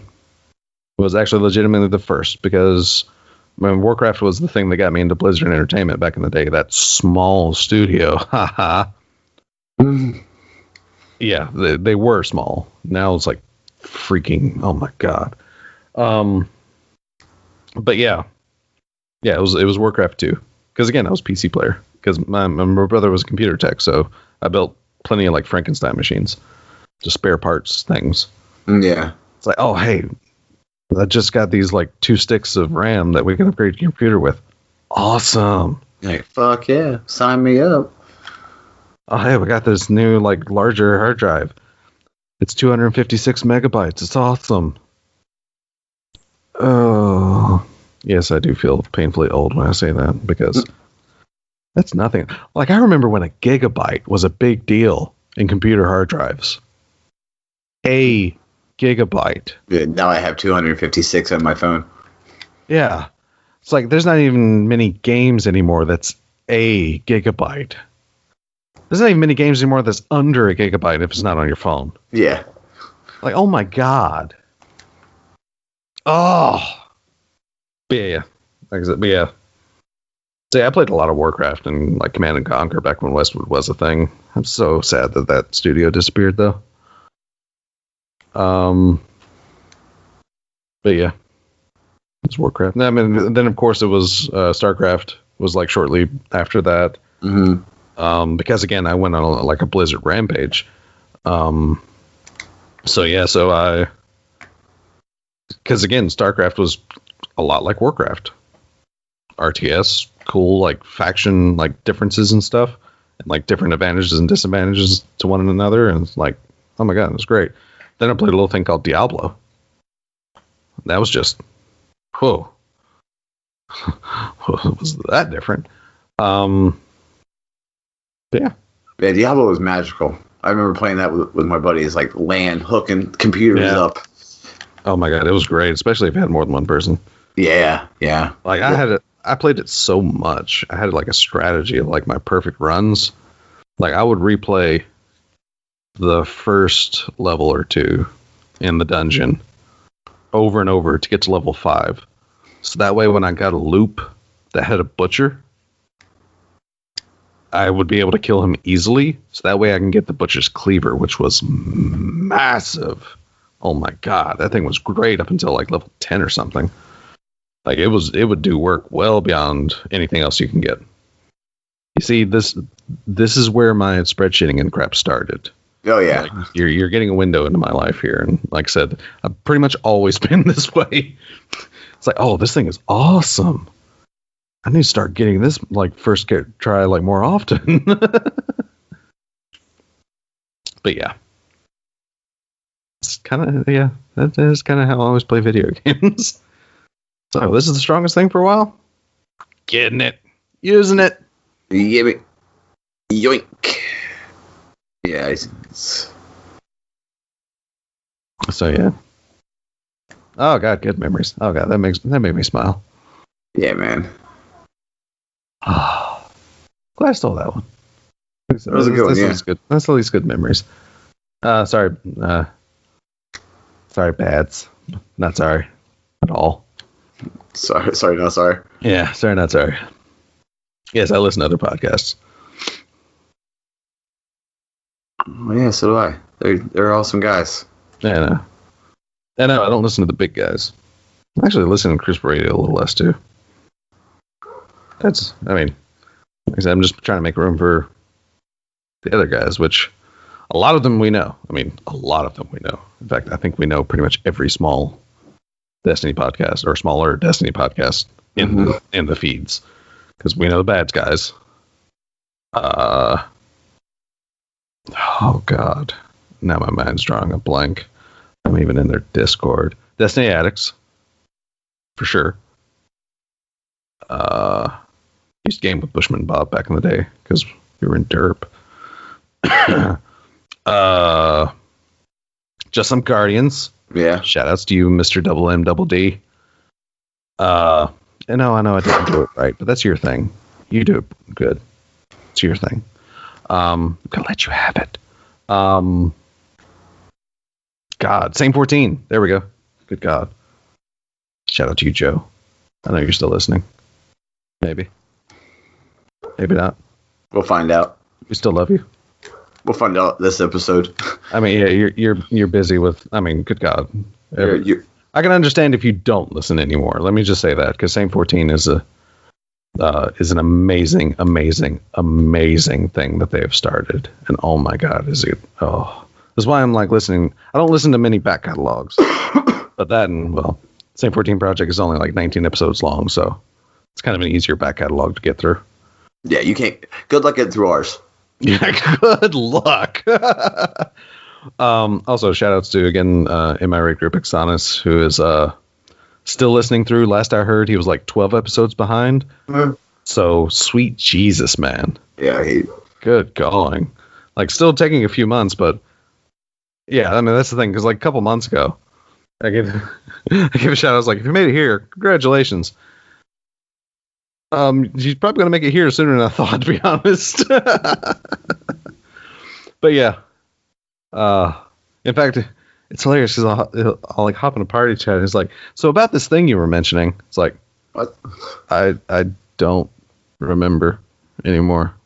It'd be weird for me because I don't talk to him. If he ever if I ever jump into a fire team with you, he's like, "Oh hey Buster," talk yeah, no, right? Who the fuck is this guy?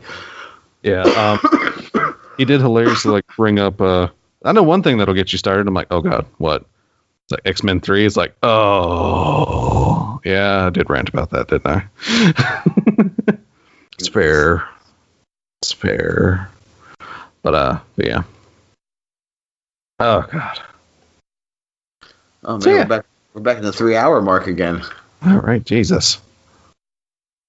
So anything left? Let's see.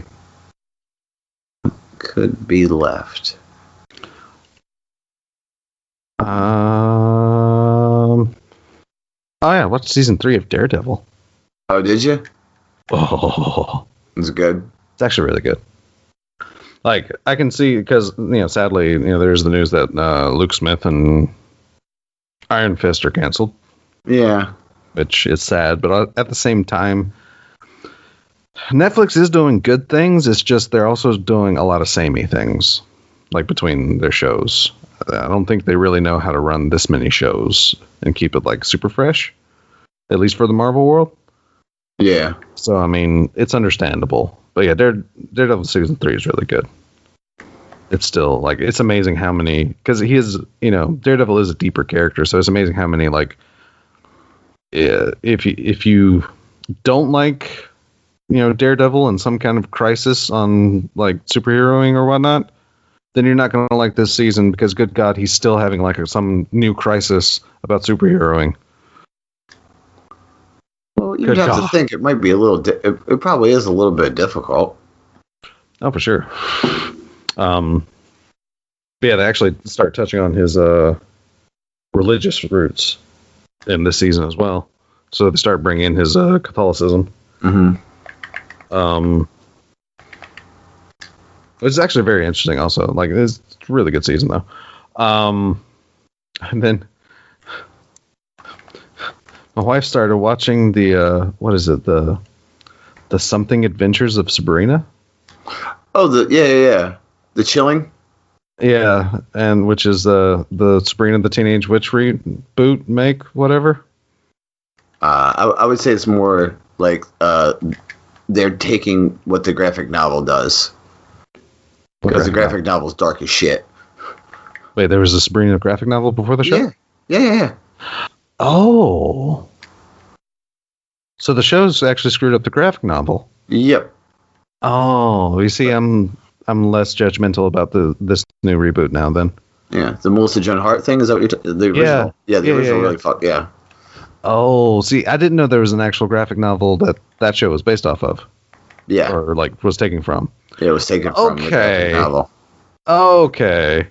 You see, okay, then you're going to love this show. Oh, my God. Oh, I know. Oh, my God. It's like episode 2, Sabrina versus Satan. Wait, what? I don't remember this from the show.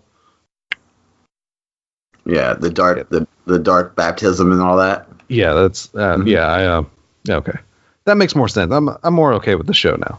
Because I thought source material was the other show, not a graphic novel. Okay. No. Okay. Yeah, I wasn't aware of that. So, okay. The show's a little better for me then. Yeah, and I'm sure the missus loves it. Oh, for sure. I mean, she's actually a little... She'll probably be better with it once she knows there was a graphic novel, too. Yeah. Because, again, our biggest hitch on it is the fact that it's just not the Melissa Joan Hart series that we grew up with. No. So it's definitely not that. Yeah, no, definitely not that. You definitely take a look at Satan in this one. Yeah, I mean, seriously, literally. You definitely see the devil. Episode 2. No, the first one. The first episode. Is it the first? Okay. Yeah. I didn't watch all of the first one, but I did catch and I caught like the beginning of the first episode and like the end of the second episode so far. Yeah, it was the first episode when she sees the goat. Yeah. So yeah, it's okay. All right. I'll okay. I'll have clearer eyes when I go back and like watch it now. Yeah, it's fine. I'll have clearer eyes. Okay. I was educated. I was not before. It's fine. A lot of people say the same thing about it. I'm like, it's very accurate to the source material, and they're like, no, it's not. I'm like, you talking about Melissa Joan Hart? And they're like, yeah. I'm like, no. Wasn't the source material? Not the source material, but that's fair. Okay, I'll give it that then. Just like it's sad because I really like the Melissa Joan Hart series. It was really good series. It was what we grew up with. Yeah, I'm not going to go back and watch it though. No, because it's probably full of so much 90s humor. Which a lot of 90s humor does not translate well. No, we already talked about that. Yeah, they said words and they could do things that we couldn't even think of now. I know, right? Not without offending someone. Yeah, true. Oh. How many episodes are you in? Oh, like I said, I watched the end of the second one. Okay. Yeah, the third one's really good. The third episode really it gets very interesting. Okay. And it's like what I've noticed about Netflix, man, is they're getting super like, oh yeah, we don't give a shit anymore. You want graphic violence? Right. Cool. Okay. You know, with you want like just what you call it, the Marvel series? Like, oh my god, because again, like Daredevil, Elektra, Punisher, all these comics, all these like comic books were like Marvel created a new like label for them, the Marvel Knights imprint, because I think they originally made it kind of for the Punisher, because the Punisher was too brutal of a character to have into the mainstream Marvel universe. So they gave him like his own little universe to be brutal and awful in. So you can't fuck shit up. So you couldn't fuck up the continuum.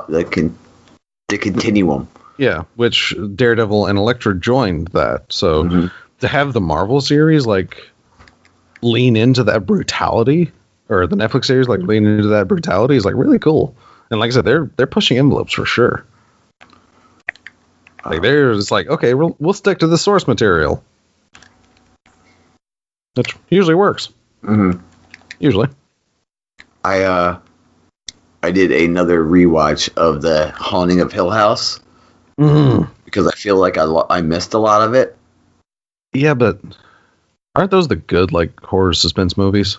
The ones you feel like you have to rewatch to catch things? I missed so much. Yeah. spoiler warning at the end of the show right now for The Haunting of Hill House.